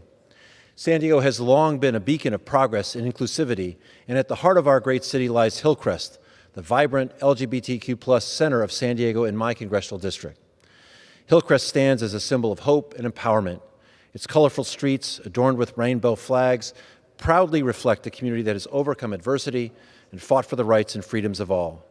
Let's take this moment to celebrate the achievements of the LGBTQ+ community and reaffirm our commitment to a future where every individual can live authentically without fear of discrimination.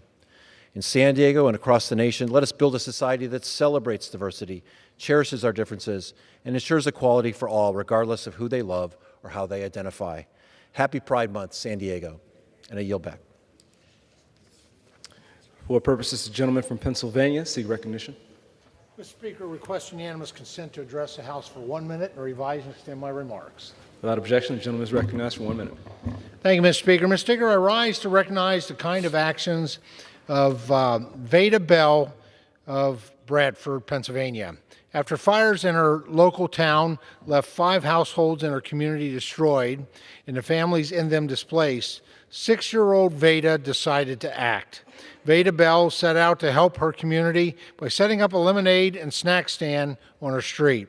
Hoping to raise $100, she exchanged refreshment treats for donations a few dollars at a time.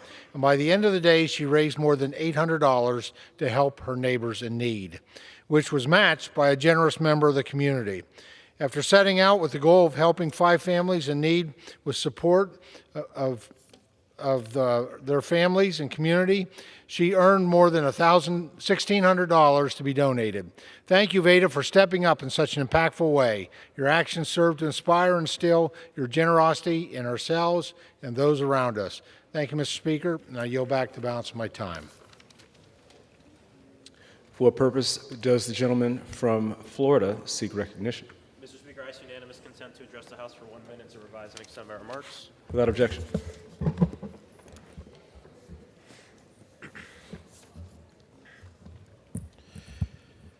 Mr. Speaker, right now, virtually anyone in our country can walk into a store and purchase a firearm they don't know how to use or store.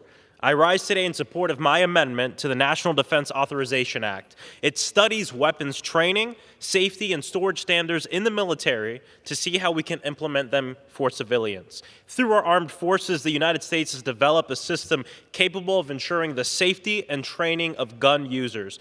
Look at all of the steps our service members must take before they can carry a gun. This is what our service members must go through before they can even lift up and pick a gun. Hundreds of people die every year from unintentional shootings. Why not take our military's best practices in firearm safety and apply them to civilians so we can reduce gun accidents and save lives? That's exactly what my amendment seeks to do, and I urge folks to support it. I yield back the balance of my time. For what purpose does the gentleman from Indiana seek recognition? Mr. Speaker, I ask unanimous consent to address the House for 1 minute and to revise and extend my remarks. Without objection, the gentleman is recognized for 1 minute.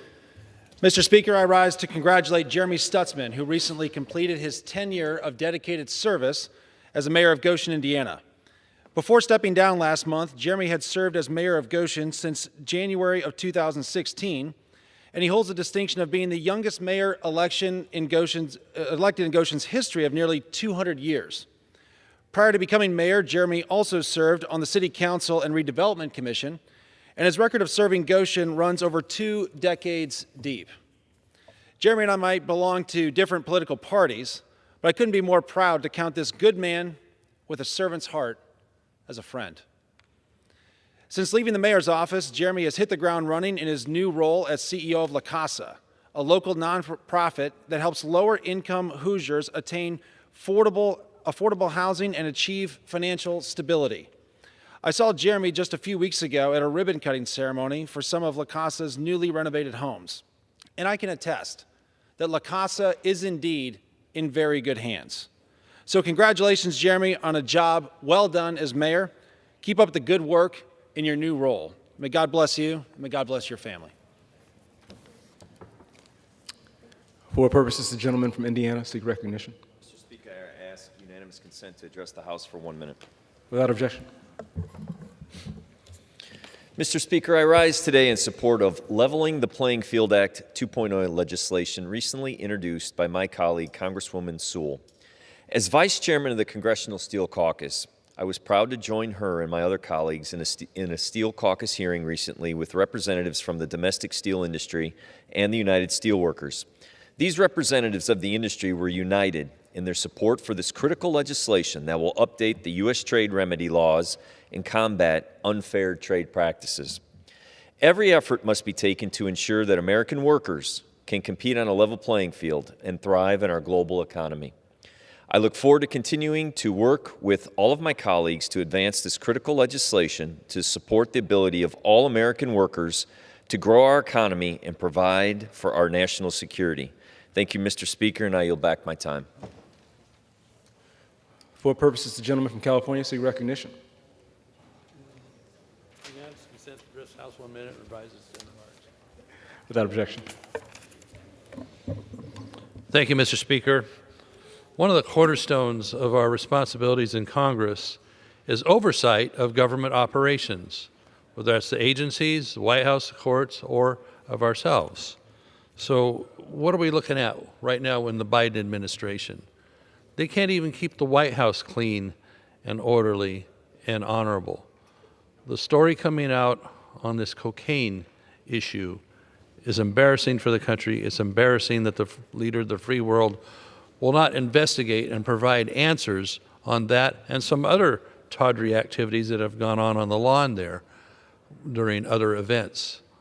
Accountability is extremely important for people to have faith in what their government is doing. And to see the Department of Justice either not doing its job or being weaponized against individuals they disagree with politically really lowers the faith that people and us as legislators have in the process here. We got to do better. And that starts with our ability to have oversight hearings that are attended and questions are answered here in this House, but also maybe a little better self-governance by the White House and this place of acting right, of doing right, and being honorable in their jobs. I yield back. For what purpose is the gentleman from New York seek recognition? I ask unanimous consent to address the House and revise and extend my remarks. Without objection, the gentleman is recognized for 1 minute. Thank you, Mr. Speaker. I rise today to celebrate the birthday of Miss Jackie Rowe Adams and her inspirational life and remarkable accomplishments. Jackie suffered the devastating loss of not one, but two sons to gun violence in her Harlem neighborhood. Rather than succumb to her sorrow, she turned her heartbreaking pain into powerful purpose by founding Harlem Mothers Save, an organization dedicated to ending the traumatic scourge of gun violence in this country. Always dressed in brightly colored matching outfits, Jackie is a fixture in her community, having served on multiple community boards as president of her school board and a number of other boards and commissions. But it is her dedication to her neighborhood's youth and her activism in ending gun violence that has drawn the admiration and respect of everyone in New York City. It is an honor to know Jackie and a privilege to consider her a friend, and it is an even greater honor to be able to share her inspiring story here on the House floor. I wish her the happiest of birthdays, and I yield back. For what purpose is the gentleman from Wisconsin seek recognition? Consent to speak for 1 minute and then revise my remarks. Without objection. I'm here today to highlight the important work the House is doing in the 118th Congress to hold the Biden administration accountable. You're familiar with all we're doing with regarding to looking at the student loan agreements, the abusive pandemic-era policies, but today I want to focus on something they're doing at the southern border they have no business doing.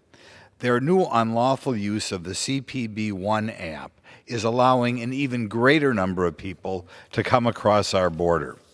In addition to people, the gotaways, in addition to the family units, in addition to the unaccompanied minors, we have people using an app to sign up and wind up coming in our country. As the result, and May was the 9th month of the current fiscal year, in each one of the 9 months, we had for that month an all-time record number of people coming here. And I think in part because of the use of this app, the slumbering press corps is not paying attention to that. But let me repeat that one more time. Each of the last 9 months, we had an all-time high in the number of people coming in the United States. An absolute scandal. I'm glad our committee is taking it on, and I hope the press corps pays a little bit more attention to this invasion. Thank you. For what purpose does the gentlelady from Texas seek recognition? For 1 minute. Without objection, the gentlewoman is recognized for 1 minute. I rise today to join my colleagues in the Congressional Black Caucus and will continue to work with them and proceed to analyze the very wrong-headed decision that was made by the United States Supreme Court on the question of affirmative action. I thank the gentlelady from Florida, the gentleman from New York, and certainly the gentleman from Nevada in their leadership. But I rise today as a clear recipient of affirmative action, and particularly in higher education. I may have been admitted on affirmative action, both in terms of being a woman and a woman of color, but I can declare that I did not graduate on affirmative action. This is my personal story. But as I read the Supreme Court opinion, led by Justice Roberts and a number of justices reading their opinion aloud, they really miscued and misdirected what affirmative action is. Affirmative action is affirmatively selecting out of the group of excellent persons who happen to be people of color who would not have been noted, recognized, or accepted heretofore. And that is evident because that did not happen in the 20th century, in the 19th century, where African Americans in particular were not admitted to institutions of higher learning, such as the Ivy Leagues and other schools. And so this very mean-spirited decision will close the door of opportunity to many, from Latinos to Asians to African Americans to Anglos. My plea tonight is that this Congress looks squarely at ensuring that America and her cities are open to equal opportunity, and affirmatively we ensure that everyone has a seat at the table of empowerment. I yield back. For what purpose does the gentleman from North Carolina seek recognition? Mr. Speaker, I ask for unanimous consent to address the House for 1 minute to revise and extend my remarks. Without objection, the gentleman is recognized for 1 minute. Mr. Speaker, I represent nearly 50,000 veterans across North Carolina's 1st Congressional District, more than 10,000 of whom sustained injuries while serving our country. Because of their sacrifice, I introduced a bipartisan Veterans Caregiver Application and Appeals Reform, or CARE Act of 2023, for the specific purpose of helping to repay our veterans who can never fully be repaid. The CARE Act, introduced with Congresswoman Jen Kiggans of Virginia and Congressman Juan Ciscomani of Arizona, allows veterans service organizations and other accredited agents to advocate for disabled veterans while directing the VA to hire medical specialists to review applications.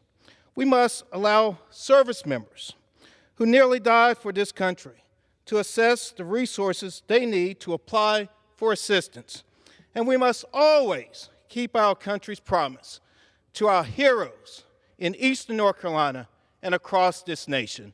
Mr. Speaker, I yield back. Under the Speaker's announced policy of January 9th, 2023, the gentleman from Arizona, Mr. Schweikert, is recognized for 60 minutes as the designee of the Majority Leader. Thank you, Mr. Speaker Pro Tem, and it's good to see you in the chair. Tonight I'm going to actually have one positive and lots of things that are just terrifying. So let's have some fun with some math. Mr. Speaker Pro Tem, we often start with this board just because it helps everyone sort of visualize what we're talking about. And we're going to fixate. A couple weeks ago, I actually beat up on some of the Republican ideas in regards to where the debt was coming from. Tonight, I'm going to beat up on some of my brothers and sisters on the left on tax proposals and how little they actually do. But first, let's get an understanding of how bad, how difficult, how terrifying. If you are not terrified right now on what's going on with U.S. debt, you don't own a calculator.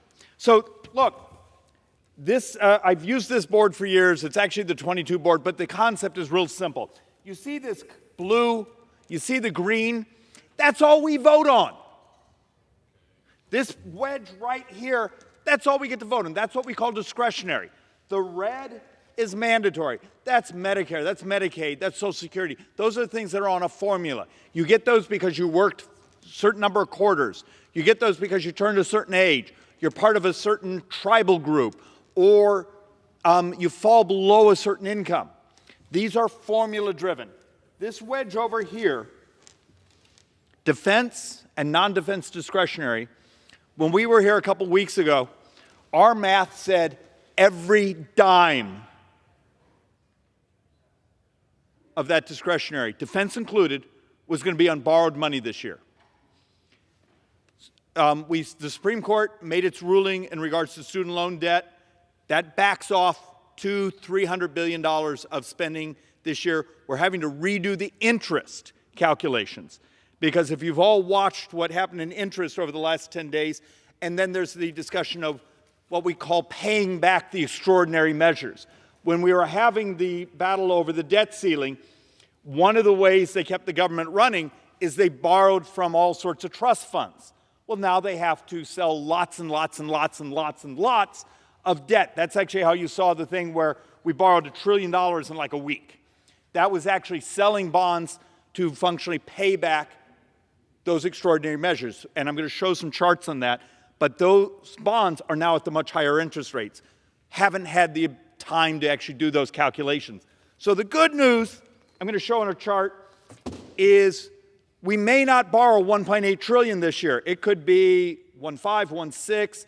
I'm a little more dour. I think it's going to be closer to 1.7, but we haven't done all that. But the point of the matter is, give or take a couple $100 billion, all discretionary is pretty much borrowed this year.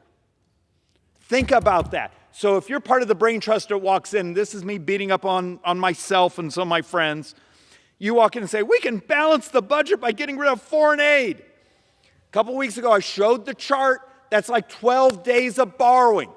The last 12 months, anyone want to guess? Let's play a game. In your head right now, last 12 months, how much have we been borrowing per second? What's the burn rate? What's the borrowing rate last 12 months? Not the fiscal year, the last running calendar 12 months. What have we been borrowing per second? If you said $63,000 a second in your head, you're really good at math. Because in the last 12 months, we've borrowed $2 trillion. It's over $63,000 every second. The delusion that debt doesn't matter, maybe it doesn't matter until it does. And when it does, it's the poor, it's the working middle class that are going to get their heads kicked in. It is immoral what's going on here. In 9 years, when the Social Security Trust Fund is empty, and I'm going to show the trust funds in a little bit, and grandma takes a 25% cut in her Social Security check, and we double senior poverty. That's moral? But once again, you've heard me gripe about that when the president stood behind that podium and made it toxic to have an honest conversation of the trust funds being empty. Remember, the Social Security Trust Fund will be empty this 10-year window. The Highway Transportation Trust Fund is empty in just a couple more years. The Medicare Trust Fund is empty.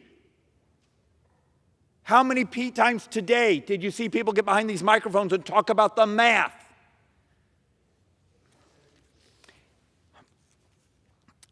Last week, when we were at home, I had a great conversation with a reporter from one of the big cable news networks. And she had all sorts of questions, but they were personality. Who's fighting with who doesn't like who. And I stopped her and said, do you realize how much of this year of all discretionary is borrowed? And she said, yes, David, I watched part of your speech the other day, and understand, none of my national audience cares. My producers don't care. Dear Lord, I hope that's not true. Because it's the single thing that wipes out a republic. Look what's happened over history. The debt is what destroys you. Maybe that's why we're terrified to talk about it. So once again, why this was important is a year ago. So let's go back, way back, like a year ago May. This year we were supposed to only borrow about $980 billion, only. As of 2 weeks ago, our best math, because remember, healthcare costs had gone up dramatically. I think our math was in the first 7 months of this fiscal year had gone up, just Medicare had gone up 16%. Interest costs had gone up $130 billion, and now continue because we're even at higher interest rates than that previous calculation. And tax receipts had fallen like 10%, substantially because capital gain taxes. I mean, who's going to sell an asset when most of your gain is inflation? And there's historic precedents that during times of high inflation, people stop selling things because you're going to get taxed on not gain, but inflation. We were calculating that this year's borrowing was going to be about $1.8 trillion. Now with the Supreme Court ruling on student debt, take away $200-300 billion from that. So that's the good news. The terrifying news, once again, still is almost all of discretionary spending is on borrowed money. So let's have some more fun with math. It doesn't really change some of the outside economists' calculation from about 3 weeks ago.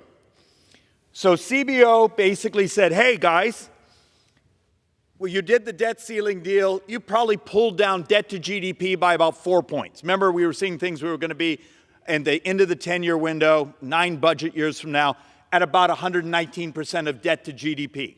Remember, that's publicly held debt. Let's make this point. When you see the number, it says there's a $32.5 trillion of debt. A few trillion of that is actually money we borrow from ourselves. This is the money that's in the healthcare trust fund. This is the money that's set aside for future benefits for veterans. We internally borrow that. Now, we still pay interest on it. Like when the Treasury borrows money from the Social Security Trust Fund, we pay interest. Matter of fact, for years it was actually a spiff. They actually got a little higher than market interest rates. So there's $2+ trillion in Social Security Trust Fund. And we're going to burn through that in about 8.5, 9 years. But for that remaining $25, $26 trillion of borrowing, that's where we're at today. CBO now updates the number saying, hey, you made the debt ceiling deal. You're basically going to remove about $100 billion of spending for the next few years on discretionary. So instead of spending $700 billion, you're going to spend $600 billion. That brought us down to 115% of debt to GDP. But then Moody's did their calculation and saying, well, with higher interest rates, higher healthcare costs, and we believe flat GDP growth, we think at the end of the 10 years, you're going to be at 120% of debt to GDP. Why that's a big deal is that's higher than during World War II. The one that terrified me was Bloomberg Intelligence. They actually have a fairly sophisticated data model, like Tax Foundation, like Joint Tax, others here, CBO has one. The Bloomberg model said, nah, you're going to like $52 trillion of borrowed money, 130% of debt to GDP at the end of the 10-year window. If this is true, please, I desperately hope Bloomberg Intelligence isn't true, but if you read their notes, it makes sense. And there's a couple things I want to throw out why their notes make sense. That's in 10 years, we're spending about $2 trillion a year in interest. Remember, CBO today, well, actually last week, put out their long-term estimates. Their long-term estimates of, because I know we all grabbed it and read it last week when it came out. Remember the little booklet? It's percentages of GDP to debt, but in there some line items. What's the borrowing? What's the interest cost next year? CBO, which has been far too conservative on some of these numbers for the last decade. But what did CBO say we're going to spend in interest next year? $750 billion next year. My math for this year was about 620, 630. We have one economist with us that says it could be 680 depending on the cost of this recent financing. But what was fascinating is something those who care about the honest math don't talk about, is in the notes from Bloomberg Intelligence. They said, hey guys, you really, really, really need to cut spending. Okay, but do understand, it's not a free option anymore. So when Bloomberg Analytics came back and said you're going to be at $51+ trillion of borrowed money at the 10 years, 130% of debt to GDP, think of this. Just the removal of that $100 billion of spending, got to do, going to pay interest on it and those things, but that's going to lower GDP next year by 0.5 point. So one of the things that goes on here is we're going to cut this, fine. We need to reduce spending, but don't think it's a free option that the GDP continues to grow because you just removed $100 billion of spending out of the economy. Now, you got to do it, but when you do it, you also have to adopt other policies that grow. And there's the thing that frustrates me so much around here. It's we're incapable of thinking complex answers for complex problems. It's not just cut. You got to have policies over here, grow, promote investment, promote risk-taking. You don't get to just do one without the other. It's just sort of like when the left a couple of years ago did, hey, we're going to spend $1.9 trillion, and then they didn't think through, and we're going to pay people not to have to work. The economists, even Democrat economists, were losing their mind. If you're going to put up that sort of stimulus, you got to be actually making stuff to sop it up. And then they wonder why you set off inflation. So let's actually walk through a little bit more of this. This is a new board for us. And I'm just trying to point out a very simple concept. I've done entire presentations on this. Look at the last 50 years of history. When we've had very high marginal tax rates, we get about 18.5%, 19% of the economy in taxes. When we've had very low marginal tax rates, we get about 18.5%, 19% of the economy in taxes. You see something? The tax receipts actually are not sympathetic to the tax rate. They sort of fall into this mean. So the concept is grow the economy as much as possible, and you actually, as the bigger the economy, that percentage represents more dollars.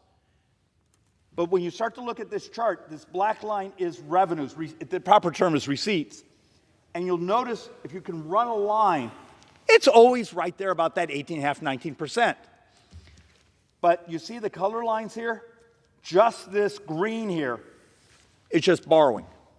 And why this is a big deal. You remember a moment ago, I was starting to show you that Bloomberg and some of the others, CBO was saying, hey, you may get as high as 7.5% of the entire economy in borrowing. And Bloomberg comes in and says, no, it could be as high as 13% of the economy in borrowing at the end of the 10 years. Okay. Let's say CBO's right at 7, and your economy is now growing at 1.7, 1.8. The difference between 1.8 and that 7, 7.5, and God forbid it's not Bloomberg's 13, that difference is what buries you. And yet, we have lots and lots and lots and lots and lots of history of when we've raised taxes, you get a little pop of receipts, and then it fades back down because as a percentage of the economy doesn't grow.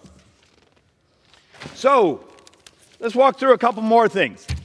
Interest spending is now a key thing in driving parts of the debt. I'm going to show a couple boards here showing it's spending and interest. And when we say spending, let's be honest, it's mostly healthcare. One of the things we're not supposed to say out loud, but it is. When you actually, and this is a complex board, we should actually put it up, but here's where we are. And actually, one of the things that's fascinating with this is you're about to see interest in just a couple years exceed defense. So the interest payment next year is $750 billion. A couple years after that, the interest expenditure for this government will be more than defense. Then you keep looking, a couple years after that, exceeds non-defense discretionary. It'll be more money than that in a couple more years after that. And you start to get into 20 years from now, interest is more than Medicare. And yet Medicare is the primary driver of U.S. debt. And then at a certain point, it starts to exceed 6.5%, 6.7% of the entire economy. The entire economy is just the debt payment of the United States. And this isn't conjectured. This is functionally built in. This is this Committee for a Responsible Budget, their math, and I think their interest calculation is too low. But that's actually the chart we have. So understanding you're not at the death spiral yet, but you're getting pretty darn close, where healthcare costs go up substantially because we got 67 million baby boomers. And inflation. Inflation has made all these bad, ugly predictions that weren't supposed to happen for years move forward. And now, because of inflation, you have much higher interest rates, because inflation is the devaluation of the dollar, so you got to have a higher interest rate. And then the Federal Reserve trying to have higher interest rates to slow the economy down, particularly now wage inflation. Healthcare, inflation, interest rates. If we don't get in front of this, if we don't somehow get productivity up, if we somehow don't get investment capital to actually things that are productive. There's some fascinating articles last week about how it's amazing how many factories are being built around the United States with government money. And then the second paragraph is, of course, there's a problem. There's no consumers for the products they're about to make, and there's no workers for them. So I'll make you a prediction today, and I'll buy someone a fancy coffee if they remember this a couple years from now. We're going to have a whole bunch of government finance factories, because remember the soft nationalization that happened in the previous couple of years when Democrat control here, and we're going to have factories that basically run at a fraction of their capacity because they can't find labor, and there's functionally no consumers for the product. Remember, right now the world has a glut of computer chips. It was funny. As this place was passing the CHIPS Act a couple years ago, that same week or the week after that, The Economist magazine ran a front page or major article basically said, hey, you do understand the economy is actually awash in chips. They're just having a supply chain issue problem of delivery. But we believe in our brothers and sisters on the other side believe in a soft nationalization of major industries, and that's what happened. So let's actually walk through part of the rest of the crisis. And this isn't Republican or Democrat, it's demographics. We got old. We got old. It's not Republican, it's not demographics, it's just the way God made us. But here's what's happening. The Social Security Trust Fund, this is from, I think, using the number from the Medicare Social Security actuaries, but the CBO functionally has the trust fund gone in about 9 years. Grandma having to take a 25% cut. But within here, so this one is Social Security, but you realize this right here, 2028, the Highway Trust Fund is gone. This one here, the Medicare Trust Fund. Now remember, Medicare, about 40% of Medicare spend comes from the trust fund. The rest comes right out of the general fund. But that part is mostly the hospital portion. And it's gone. It's gone in about 8 years. This is our reality. What are we going to do? Are we just going to raise, how much taxes here? Then you're going to, how much taxes are you going to do to backshore the Medicare Trust Fund? Then, of course, the Highway Trust Fund.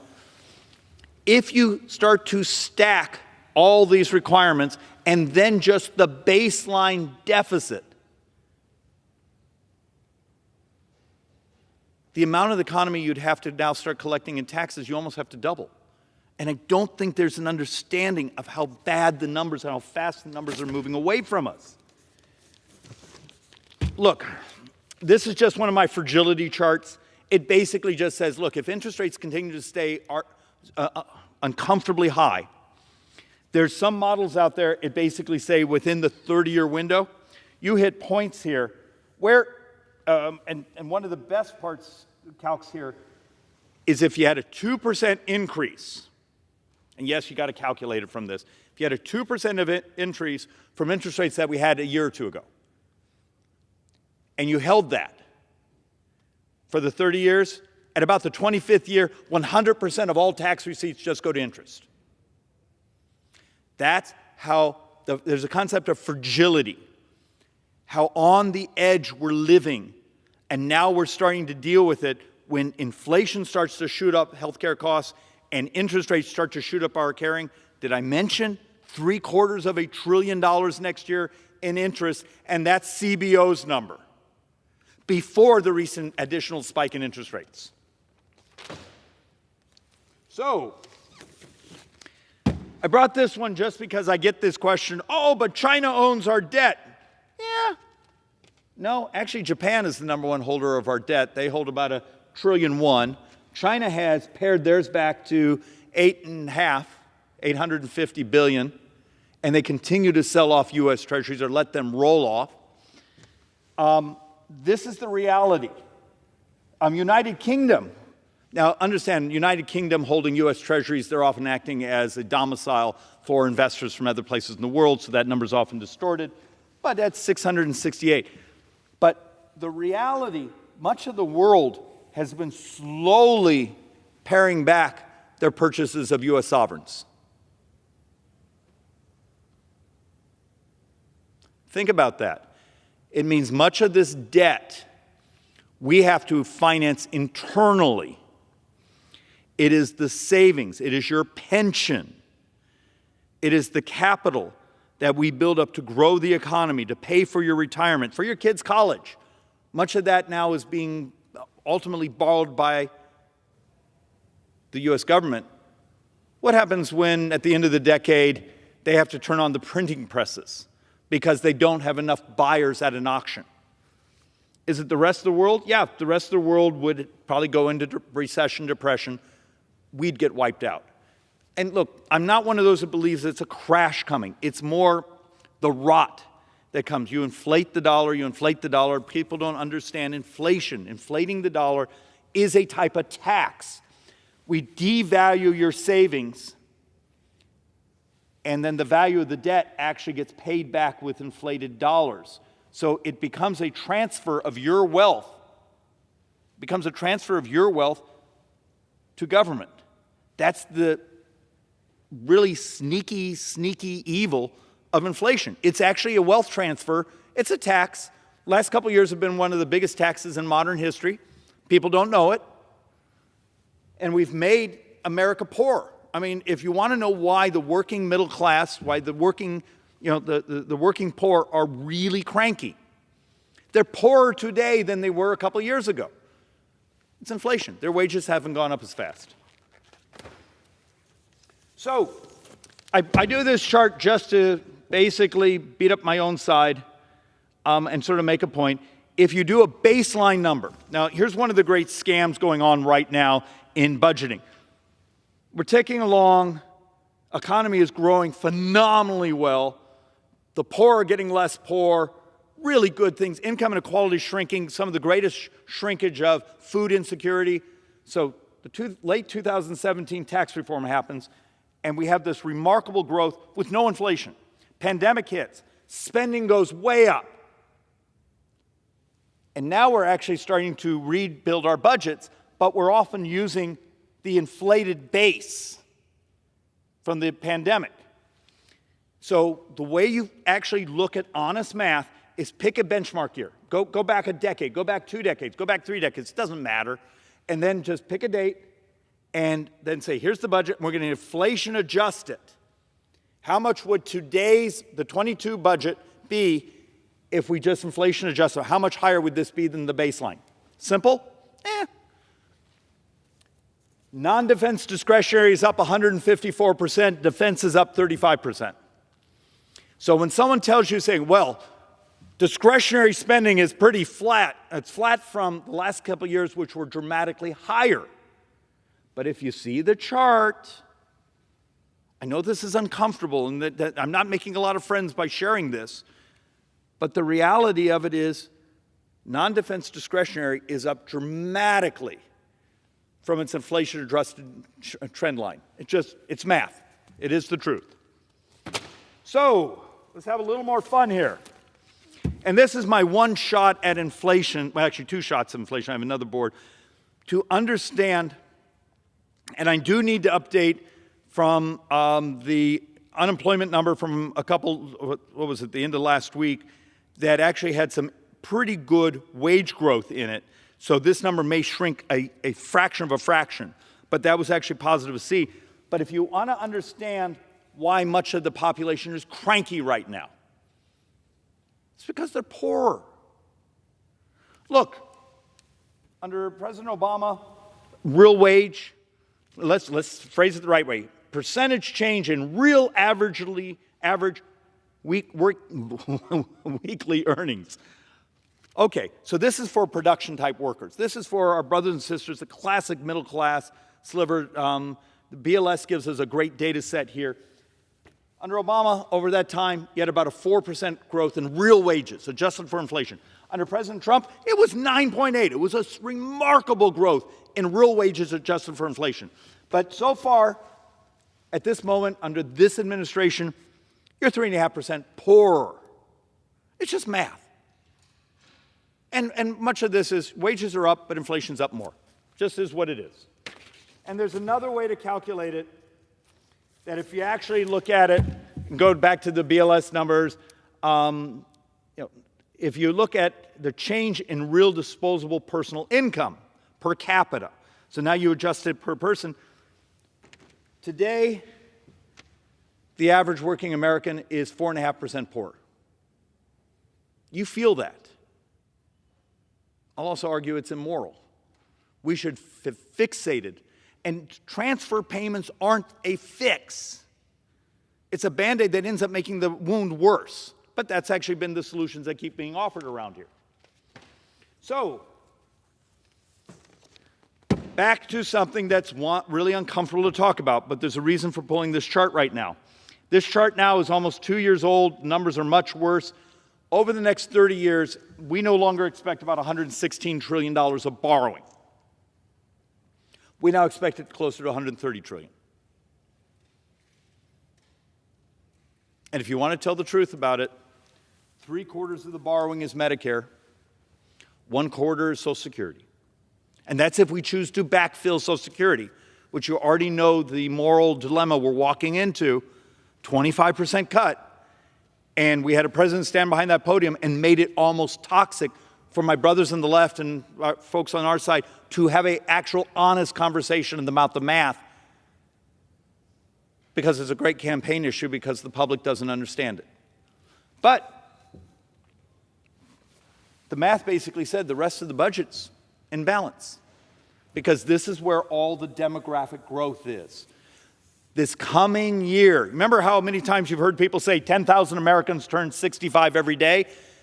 In 2024, it's 12,000 Americans turn 65 every day. For those of you with a calculator, take that 12,000, multiply it by 365.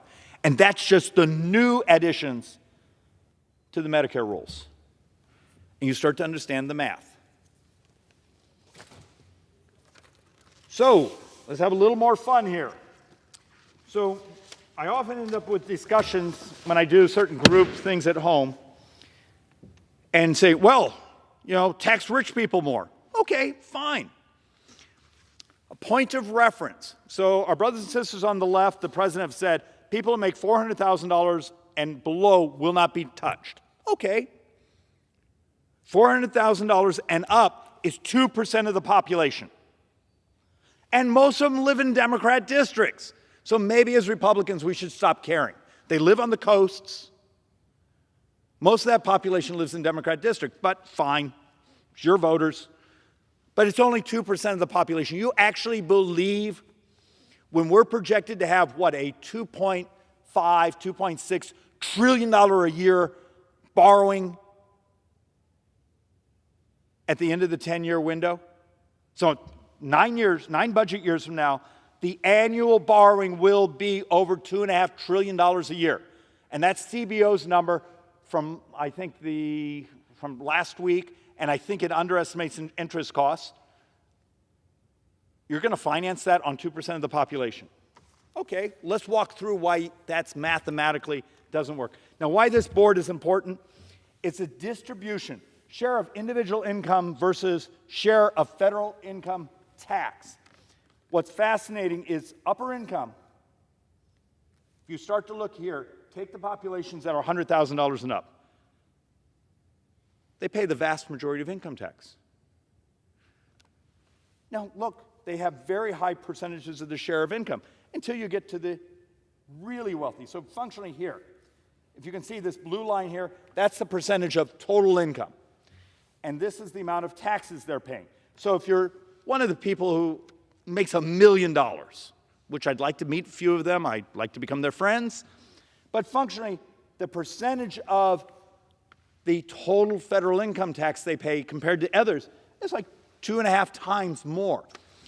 Bit of trivia, and I dare anyone to walk up to someone from the left and just ask them this question. After the 2017 tax reform, was the U.S. federal income tax more or less progressive? Trivia answer, the tax model got more progressive, meaning the wealthier were paying a higher percentage of federal income taxes after tax reform than before it, and half the population was removed from the tax rolls. But how often will you have anyone actually tell the truth about that? So let's walk through just a couple more of these boards. Mr. Speaker Pro Tem, may I ask on my time? The gentleman has 27 minutes remaining. All right. Thank you, Mr. Speaker Pro Tem. And to my friends who have the next time slot, I promise I'll even talk faster. I have a series of boards. I may save these for another week, but it just sort of talks about some of the spending that happened last year. Do you remember when we were getting the Inflation Reduction Act, which, come on, let's be all honest, was a completely Orwellian name for something that actually boosted inflation? But where the spending was, well, remember, we were first told, oh, it's going to be a couple $100 billion, maybe $280 billion of handouts to big green energy for energy companies that do things we want. Then we saw Goldman Sachs say, nah, it could be as high as $1.2 trillion. This one actually has the latest data at about $659 billion. So you want to understand why inflation's continuing? Why there's factories being built that are going to be empty? It's the ultimate Keynesian economics without actually demand on the other side and without, so build the factory, but then don't build the mechanisms to actually have supply. This is what happens with the arrogance of us who sit in this body thinking we can manage the economy. So, let's have a little fun here. And I'm going to be a little caustic on some of these. I know I'm going to be slightly mean, but I'm just trying to get it through. So let's actually walk through a couple of these proposals. Let's repeal all of the 2017 tax reform cuts, including also what we did for low-income folks, the doubling of deductions and those things. Over the 10 years, remember, in 10 years from now, we are borrowing about $2.5 trillion a year. Over the whole 10 years, we get about $455 billion in. Over 10 years. So next time you have a Democrat behind a microphone going, it's the tax reform. Okay, so just repeal it.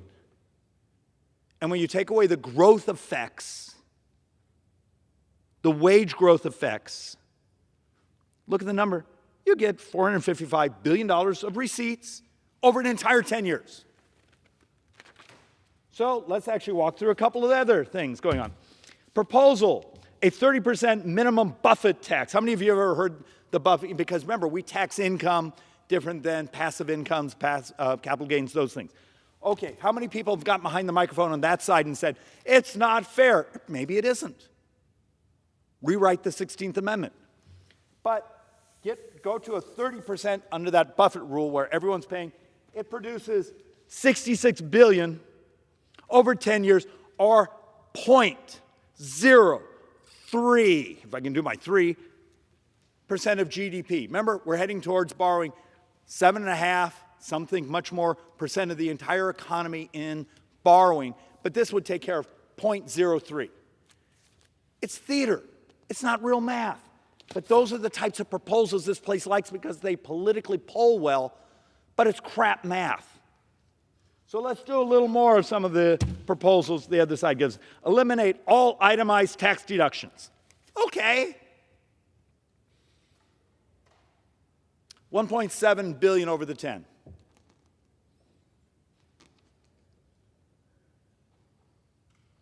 Excuse me, sorry, I knew I was getting that wrong. $1.718 trillion over the 10 years. That's real money, except you saw some of the boards that if you're borrowing $2.5 trillion a year, and I get it $1.7 trillion over 10, so about $170 billion of tax receipts by getting rid of all deductions.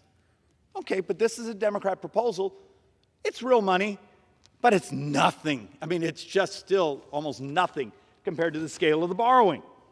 Remember, we borrowed $2 trillion in the last 12 months. So let's take another proposal here. Raise the FICA cap. Just get rid of the cap. Now, maybe there's part of this we should have a debate over. But don't think it solves all the problems. It's more complicated. And this is what breaks my heart, is I actually think letting Social Security Trust Fund run out of money is immoral on all of our parts. But we're terrified to talk about it because you'll lose your election if you do. I'm an idiot. I talk about it. So you get rid of the FICA cap. Over the 10 years, it produces $2.18 trillion. Okay. Doesn't get you there. Doesn't get you there. I think this, if you remove the caps and you can keep the current benefit formula, it takes care of only 19% of the shortfall. So you got to decide. You're going to be taxed on every dime with the 15.3% FICA tax, and if you're going to give people the same formula benefits, you're only covering about 19% of the shortfall. But that's one of the big talking points on the left is raise the cap. Okay. But don't pretend it actually takes care of the problem of saving Social Security. 2022 tax revenues were $1 trillion of pre-pandemic levels. Now, understand, lots of pandemic spending in this and those things, but do understand, it's a trillion. So you went from 3.7 to 4.8 trillion dollars, $1 trillion growth. It's like, 20%, 25% growth in tax receipts pre-pandemic to post-pandemic. And yet, somehow we're still burning through it. So go back to a couple of the other proposals. How about a 50% income tax rate on everyone, $200,000 and up?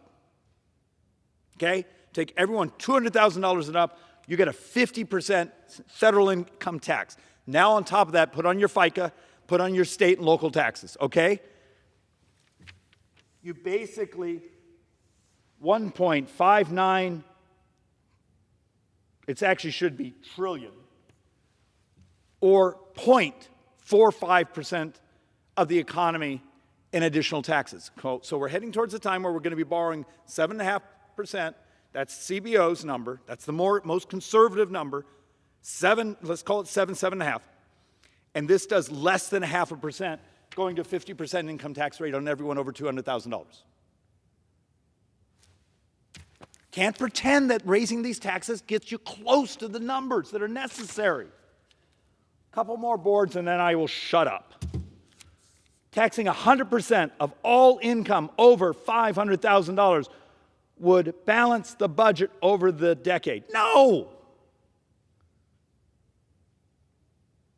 And I can show you a dozen members who've said those things behind these microphones. We just need to tax 100%. Take those rich people, make $500,000 and up, and just tax everything additional. It would raise about 5.1% of the economy, assuming you don't slow the economy down. So remember, these are static scores. These are not dynamic. So you take everyone that makes over $500,000. Fine. Take every dime of income and then pretend the economy does not crash on you, doesn't slow down, the economy stays the same. You get about 5.1% of the economy in taxes. You're borrowing 7.5%. Okay, so you closed a bunch of the gap. Now, it's also fantasy that you didn't just blow up the economy. So let's do a couple of the other fantasies. Raise corporate tax, income tax, from 21% to 35%. Okay. You get $1.39 trillion over 10. So you get about another $130 billion a year. Did I mention we borrowed $2 trillion in the last 12 months? But you could go to a 35% corporate income tax, make us not competitive in the world. And remember, corporate income taxes are just passed to you as the consumer, but it makes us feel better. Look, we have lists of the different proposals our brothers and sisters on the left have given, And look, maybe there's a need for fixing parts of the tax code. Fine, I believe tax codes are living documents because we have to compete with the rest of the world, which is also always changing. But to live in the fantasy world that just raising a handful of these taxes gets you anywhere, it's just not true. So just as we have some people on our side, if we get rid of foreign aid, we can balance the budget. It's 12 days of borrowing. We've got to have our brothers and sisters on the other side stop pretending, if we just tax rich people more, we'll balance the budget. It's not true. We all know it's not true. Do we care so much more about not telling our voters the truth because they might not love us anymore? Guess what? They don't love us anyway. But the math is the math. We have a demographic problem in this country. And you take a look at where we're at. Think of that. The Social Security Trust Fund, at the end of last year, the very end of last year, held $2.7 trillion. And that is gone in functioning 9 years. Helps you understand the burn rate. So 75% of what goes out in Social Security is functionally what comes in on the FICA tax. The 25% is what goes out from the trust fund. And that 25% is going to chew up $2.7 trillion over the next 9 years. And most of these trust funds are gone by the end of this decade. What do we plan to do? What do we plan to do? Mr. Speaker Pro Tem, I typically, when I do these, I try to come to the end and talk about what we could do with diabetes and obesity and health and making our society healthier and the effects that would have on balancing the budget. But I've just grown so weary of you do these presentations to show the crashing of our window of opportunity, the scale of the growth of debt. Remember, we borrowed $63,000 a second in the last 12 months. And then you get these idiots who go, what? You could just raise this guy's taxes, we'll be fine. It may make you feel better. You may not like people who earn money. Fine, you're allowed to do that. But don't pretend it actually solves the problems. Complex problems require complex solutions. And Mr. Speaker Pro Tem, I worry this place isn't capable of complexity anymore. And with that, I yield back. Gentleman yields back. Under the Speaker's announced policy of January 9th, 2023, the gentlewoman from Florida, Ms. Shifless McCormick, is recognized for 60 minutes as the designee of the Minority Leader. Mr. Speaker, I ask unanimous consent that all members have 5 legislative days to revise and extend their remarks and include any extraneous materials on the subject of this special order hour. It is with great honor. Without objection. Thank you. It is with great honor that I rise today to co-anchor the CBC Special Order Hour along with my distinguished colleague, Rep. Jackson. For the next 60 minutes, members of the CBC have an opportunity to speak directly to the American people on affirmative action, an issue of great importance to the Congressional Black Caucus, Congress, the constituents we represent, and all Americans. I rise today in the wake of the consequential U.S. Supreme Court decision on affirmative action, which will have devastating ripple effects and exacerbate inequalities for years to come. I'm a congresswoman, but on another note, I'm also an important mom to 2 amazing college students. Supporting our children through their admissions process was a frank reminder of my own personal journey. I remember the blanket of anxiety I experienced when pondering my options for higher education. Even with excellent grades, would the pronunciation of my last name work against me? Would someone see my volunteer and work ethic and find keywords such as the Urban League of Broward County or Black Student Union? Would I be accepted and would I be enough? Last month, the SCOTUS delivered a crushing and unnecessary setback to the promise of higher education and its ability to provide economic mobility to communities of color. I cannot stop thinking about every high school senior who is now worried that they won't have a fair chance to go to college, who fears they won't have the same shot at the American dream. As Americans, we are better than this. We must live up to the ideals of this nation. We cannot ignore the invisible advantages embodied in our society.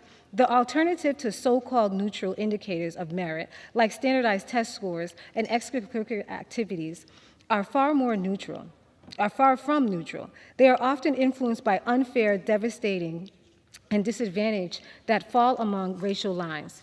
Here's what I know for sure.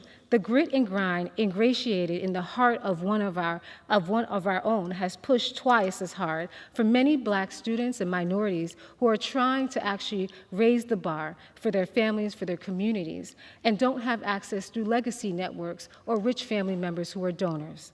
We must fight so that every student, regardless of their race, has an equal opportunity for higher education. And let me be clear, we will not stand by and be silent as extremists attempt to turn back the clock on civil rights. We must live up to the ideals of equality in our country, and we must, as a congressional body, and enforce that the Supreme Court thinks about this decision and how it will affect the generations to come. With that, Mr. Speaker, I would love to yield to my co-anchor, Mr. Representative Jonathan Jackson from Illinois. I thank the Honorable Congresswoman Sheila Surfulous McCormick from Florida.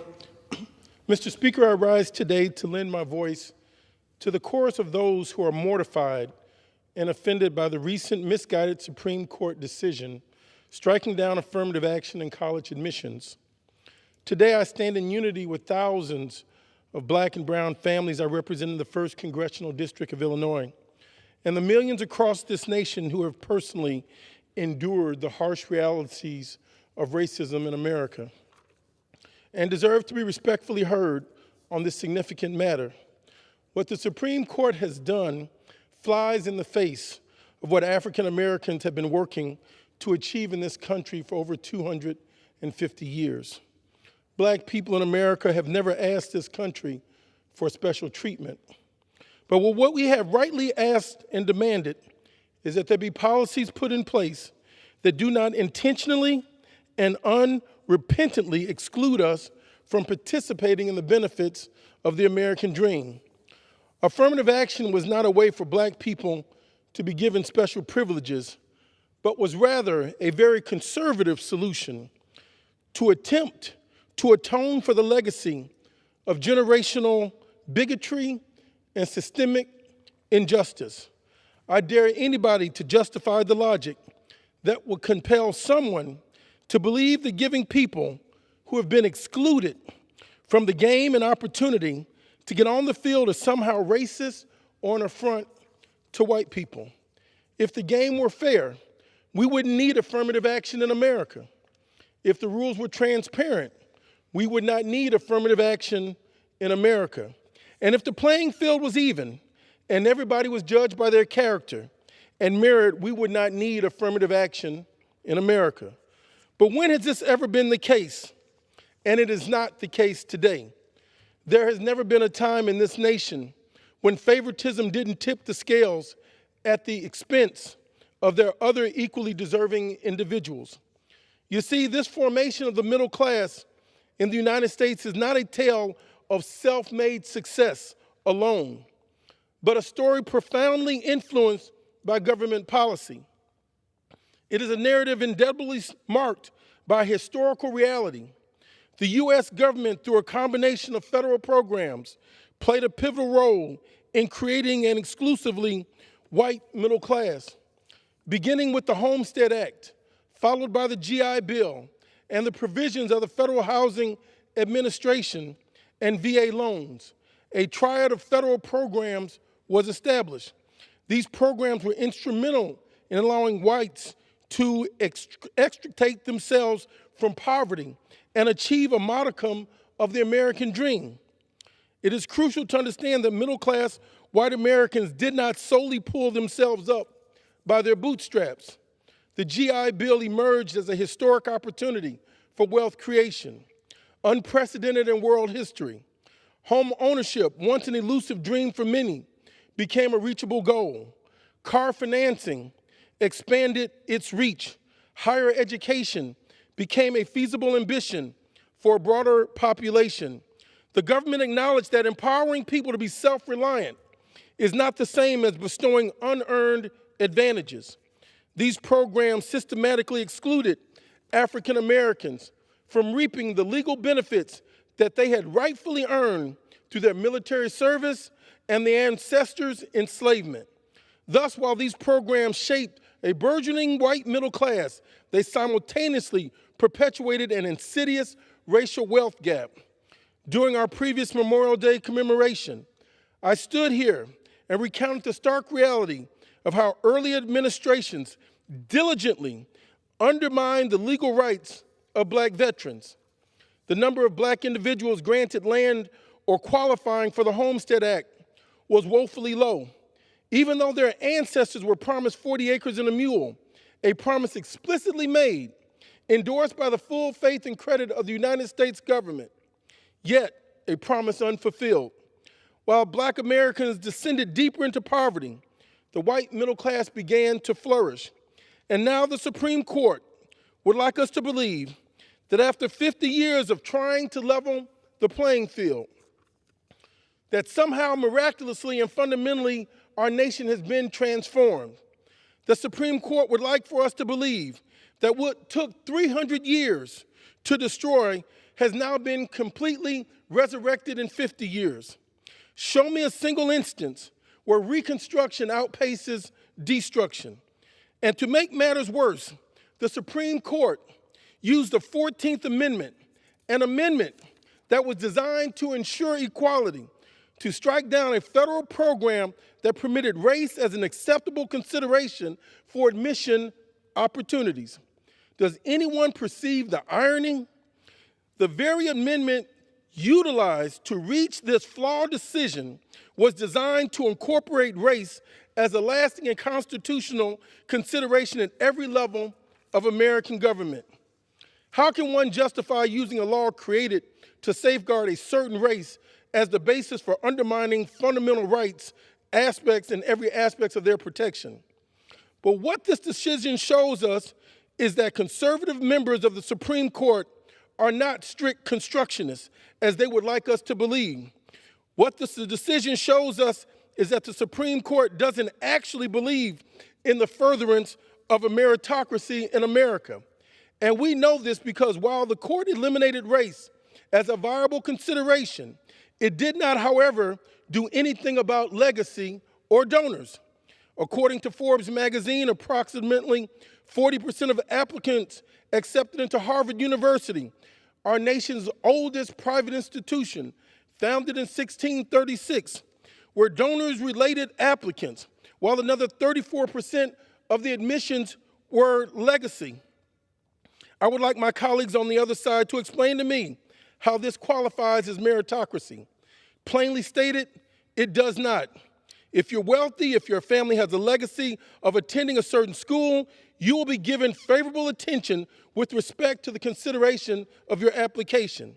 And what the Supreme Court has told us is that money and nepotism are completely acceptable for choosing who should be educated at the selective enrollment universities.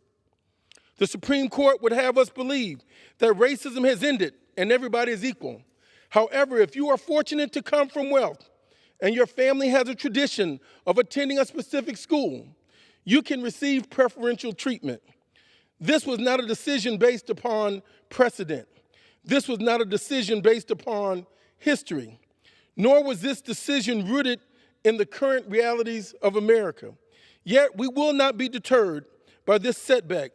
We will not quietly allow the victories of our past to fade into the obscurity of the night or let the spark of our conviction be extinguished. We refuse to watch helplessly as the new America, the America that Reverend Martin Luther King dreamed of and indeed gave his life to birth, becomes threatened. The scales of justice have tipped in favor of those with privilege for too long. It's high time we redress this imbalance. So I implore my colleagues, let us rise to the occasion. It's not enough to express outrage. We must challenge it into action. Let us wield the power vested in us by the people to enact legislation that ensures liberty, justice, and equal access to education for all. This is not an insurmountable task, but a duty we owe to our constituents and indeed to the generations to come after us. Let us strive to create an America that truly stands as a beacon of justice and equality, an America that fulfills its promise to all of its citizens, not just a privileged few, only then can we truly say that we have honored the legacy of those who fought for equality and justice before us. Only then can we ensure that their struggle was not in vain. Only then can we look into the eyes of our children and promise them a brighter and fairer future. This is about the kind of nation I want to be and the kind of future I want to leave for those who come after us. Mr. Speaker, I yield my time to the Honorable Sheila Scherf-Lewis McCormick from Florida. Thank you. Colleague, the Honorable Representative Bobby Scott from Virginia's 3rd District. Thank you, and I thank the gentlelady for yielding, and also thank her and the gentleman from Illinois for talking about the importance of opportunity and a recognition of the history of discrimination in the United States. The Supreme Court has long held that our nation has a compelling interest in creating racially diverse college campuses. Holistic college admissions practices that narrowly tailor the use of race as one of many factors in evaluating prospective students are key to fostering such a diverse college campus environment. Such admissions policies not only help the historically underserved students, but research confirms that diverse campuses also provide all students with a better quality, well-rounded education. Last month, the Supreme Court decided, with little regard for precedent, that Harvard's and University of North Carolina's pursuit of these compelling interests is unconstitutional. Now, regrettably, the Supreme Court decision is a setback for our efforts to eliminate invidious disparities in access to college education and the effort to ensure diverse learning environments for all students.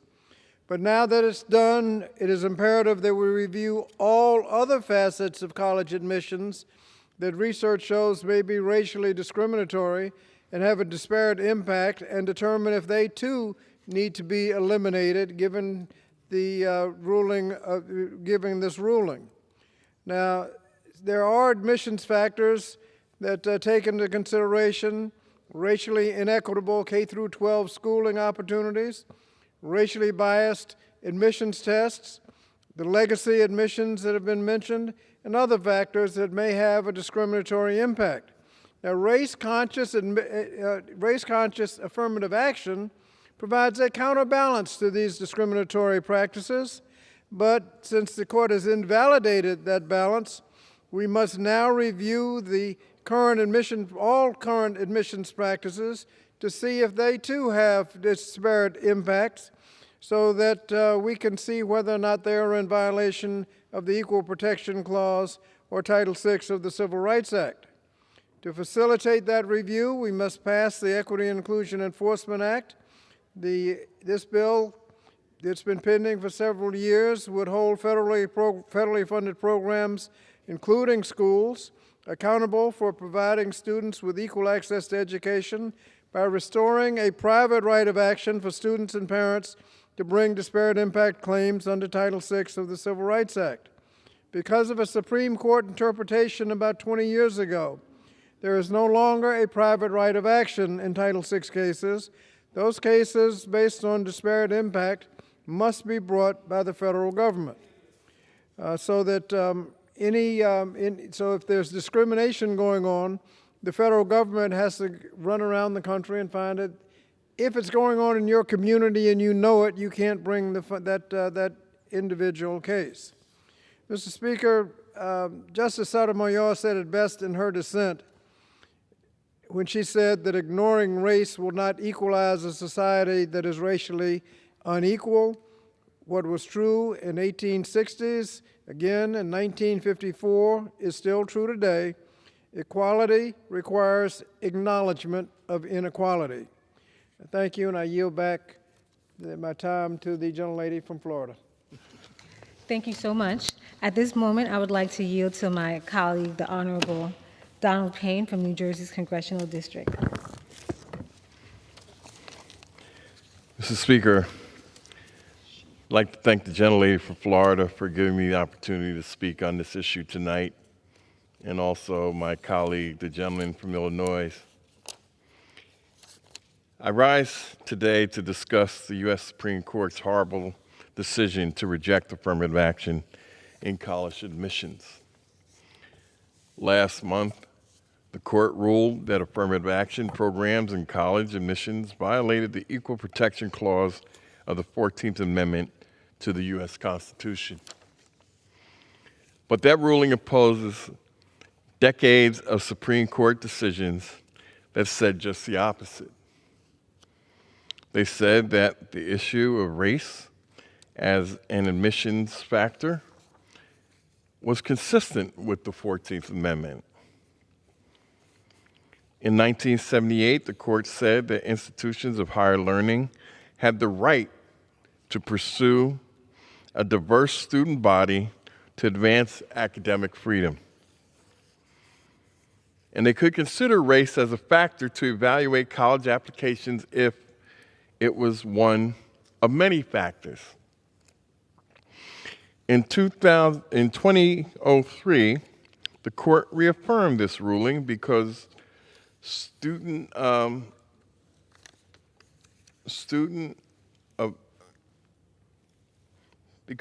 of African Americans and other minorities had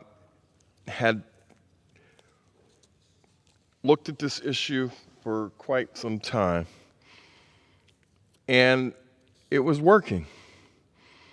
In public universities nationwide, minority enrollment increased when race was one factor of admissions. And these minority students equaled or exceeded the successes of their white peers in a variety of academic fields when they graduated. Today, these policies help foster a rich and diverse environment for all Americans in higher education. And they help minority students secure higher paying jobs in STEM fields, such as engineering and science. But the Supreme Court has decided that this type of equality is bad for America.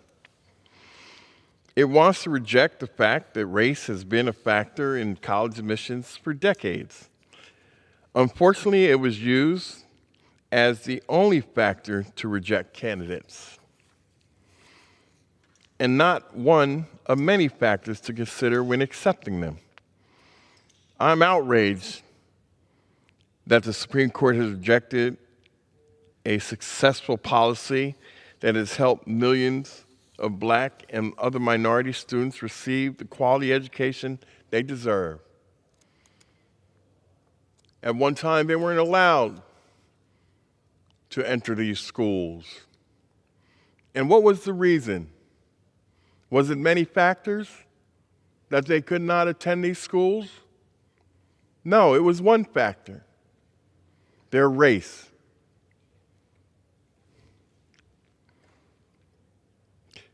It is yet another indication of how our country is slowly returning to a time when equal opportunities were not afforded to all Americans.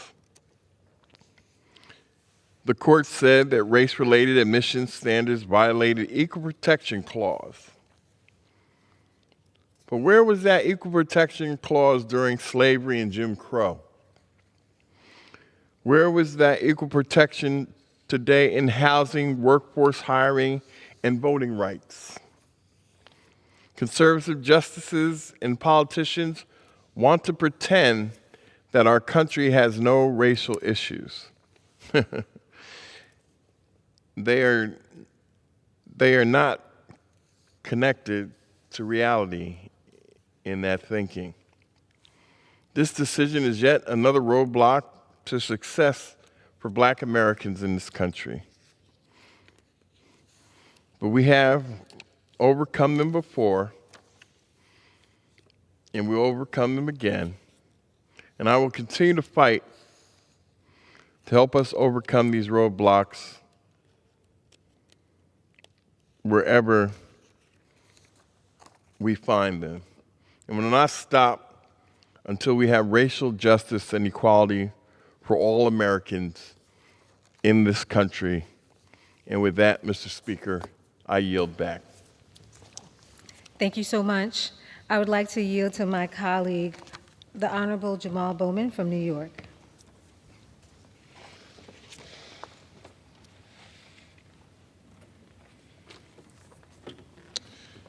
Thank you very much, Representative Sherfless McCormick, and thank you for your leadership, and thank you for bringing together the CBC this evening to once again discuss racism in America.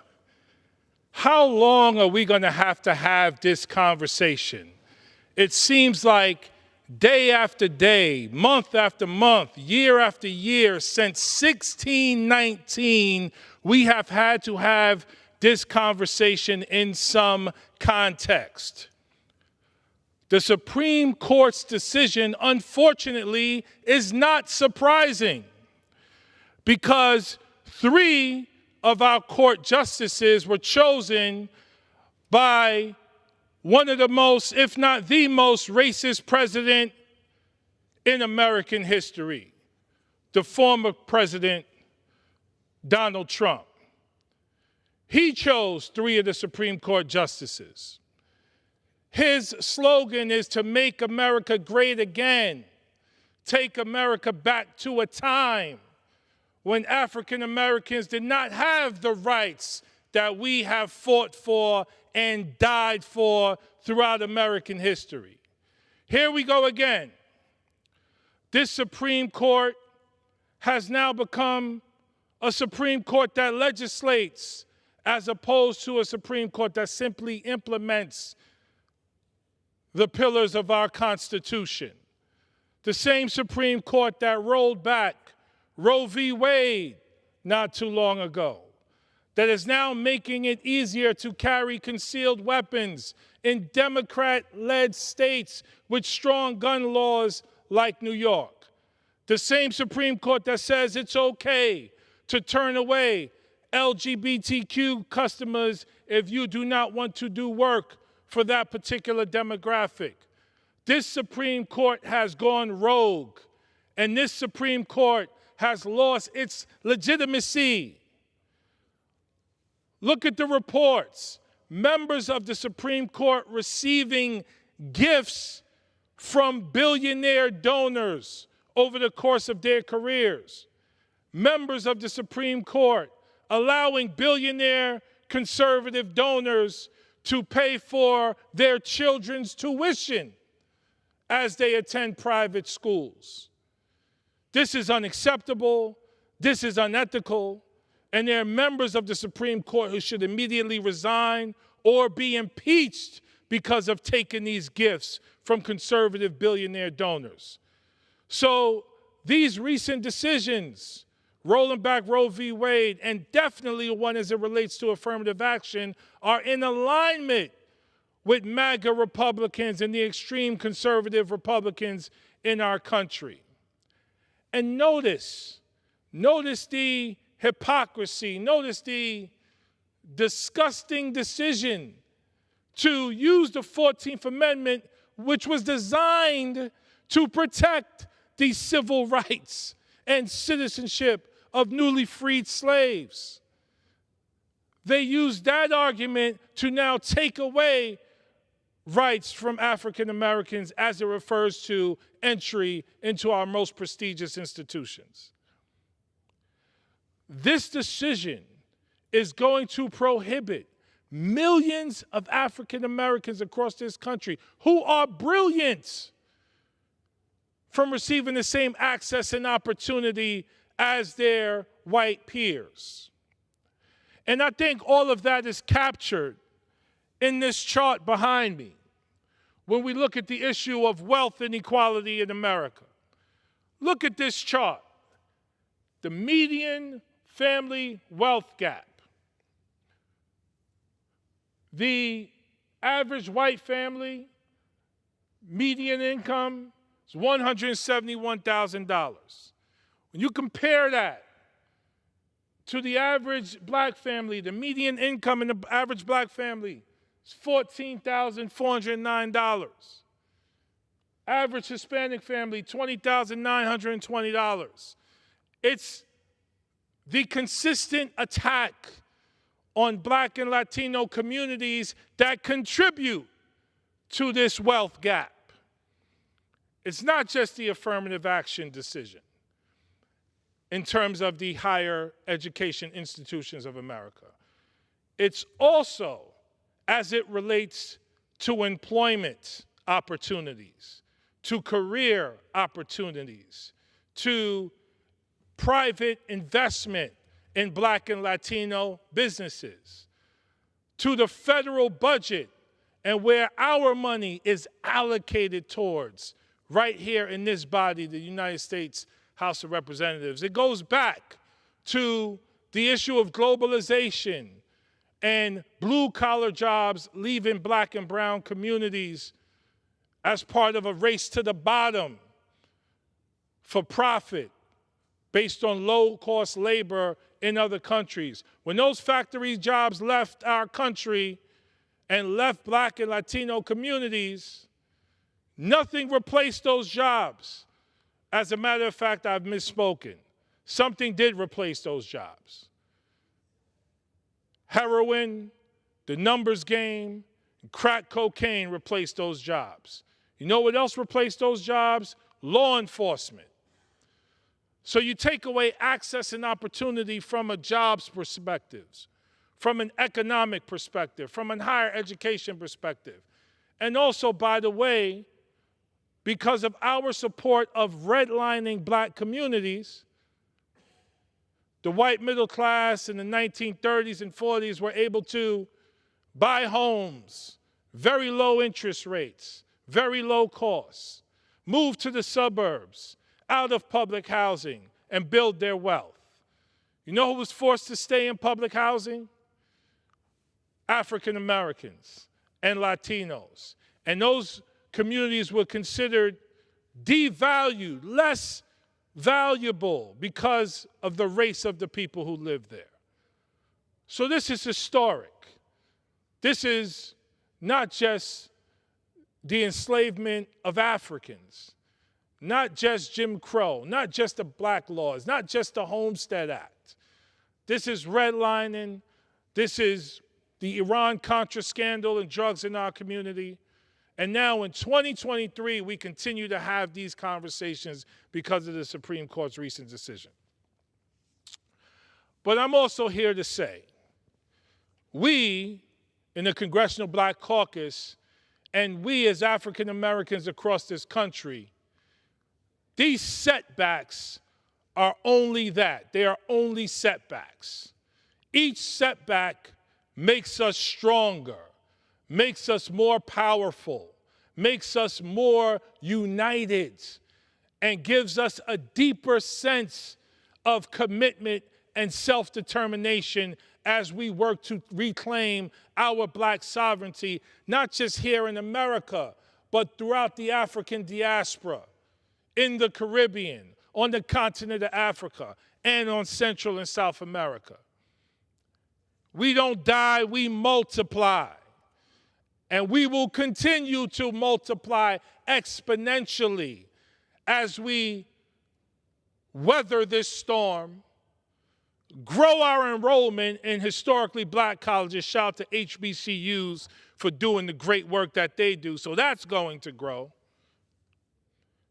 But we also are going to let our voices be heard as we vote with our feet and we go to the polls next year. Because we have to bring transformational change to the United States of America. We have to build a nation that works for everybody, and right now we do not have that nation.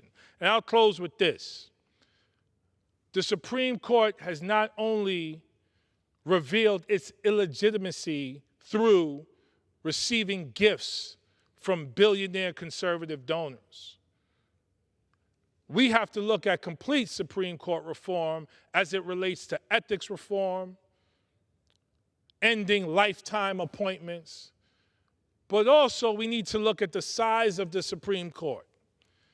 It's time to expand the court beyond the 9 members. This 9-member Supreme Court has been in place since 1869. America was 30 million people in 1869. It is now 330 million people, over 10 times the size. There are 7,000 cases presented to the Supreme Court every single year. They only hear 80 of them. They do not have the capacity to respond to the complexity and diversity and the nuance that is American society today. So it's time for democracy reform, and it begins with the Supreme Court.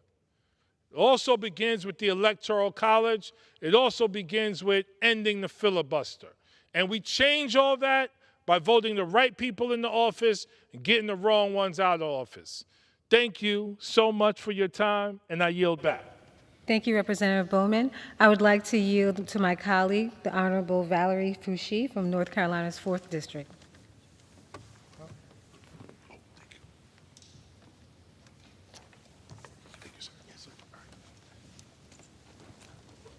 Thank you, my esteemed colleague, the gentlelady from Florida, for your leadership and this opportunity to speak.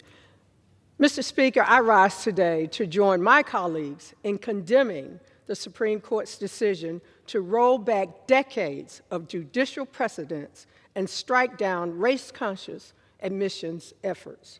Since 1978, the Supreme Court had consistently held that race-based admission policies in colleges and universities are in the best interest of educational institutions. But this recent radical decision will dismantle efforts to ensure higher education is accessible to all students, further questioning the legitimacy of this politicized Supreme Court, which seems more eager to protect legacy admissions than providing students who are historically disadvantaged with equal opportunity to a quality education. Diversity makes our nation stronger, and the repercussions of this decision will be felt for generations. Members of the Congressional Black Caucus stand united in our fight for a more equitable society, and we will continue to push for equal opportunity admissions for students across this country. And I yield back. Thank you, Representative Foushee. I would like to yield to my colleague, the Honorable Sydney Kamlager-Dove from California's 37th District. I want to thank the gentlelady from Florida for hosting this important topic. I rise today to call out the corruption and the hypocrisy of this Supreme Court. The affirmative action ruling is a total sham. You know, Justice Clarence Thomas is good at accepting gifts. One gift he received was the gift of going to Yale Law School, thanks to affirmative action. And he said, I quote, "God only knows where I would be today if it were not for affirmative action." And yet, in this last ruling, he opined that affirmative action was bad for African Americans because if they got into these institutions, they would flail, they would be unable to thrive. Elite institutions remain the gateways into government, into big industry, into C-suites. 8 of the 9 sitting justices on this court either attended Yale or Harvard Law School. In fact, 3 of the justices on this bench are beneficiaries of affirmative action and have stated it, allowing themselves to get into college because of affirmative action. They got onto the bench because of affirmative action. Both Democrat and Republican presidents considered race when selecting them as nominees for the Supreme Court, appropriately so. It's about representation. It is about diversity. It is about making sure that all voices are seen and heard. Affirmative action is more than just about admissions. It is also about economic progress. But this ruling has cut generations of students from this critical benefit. The court is facing a legitimacy crisis. The Supreme Court is out of step with reality. In states that have actually banned affirmative action, schools in those states have seen a 20% reduction in Black applicants and in Black students. Talk to an admissions counselor. Heck, talk to a biologist, and they will tell you that homogeneous environments do not thrive, they do not survive.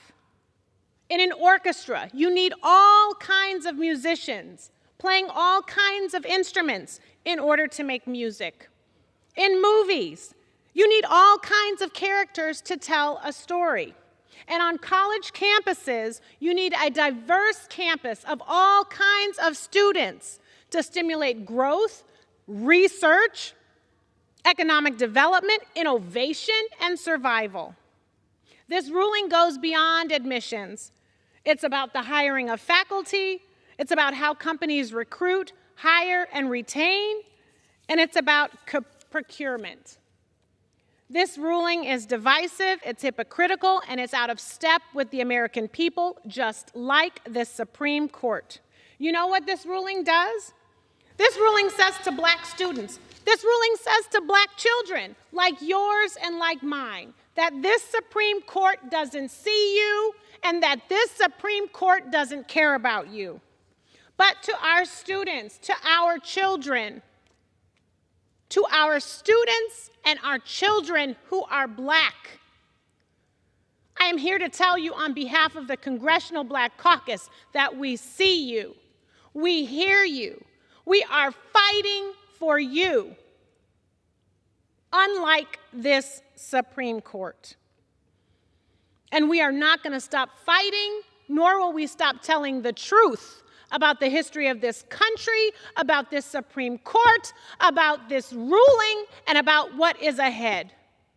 Colorblind is an aspirational state of mind, but it is not yet reality.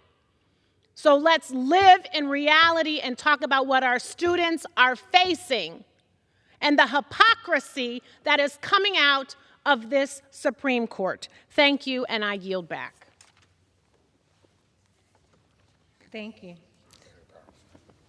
Mr. Speaker, you've heard from my distinguished colleagues about affirmative action, an issue of great importance to the Congressional Black Caucus, our constituents, Congress, and all Americans tonight. I motion to adjourn the House at this time. Did the gentlewoman offer a motion?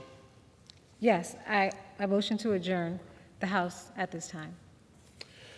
Roger that. The question is on the motion to adjourn. Those in favor say aye. Those opposed? In the opinion of the chair, the ayes have it. The motion is adopted. Accordingly, the House stands adjourned until 10 a.m. tomorrow for morning hour debate.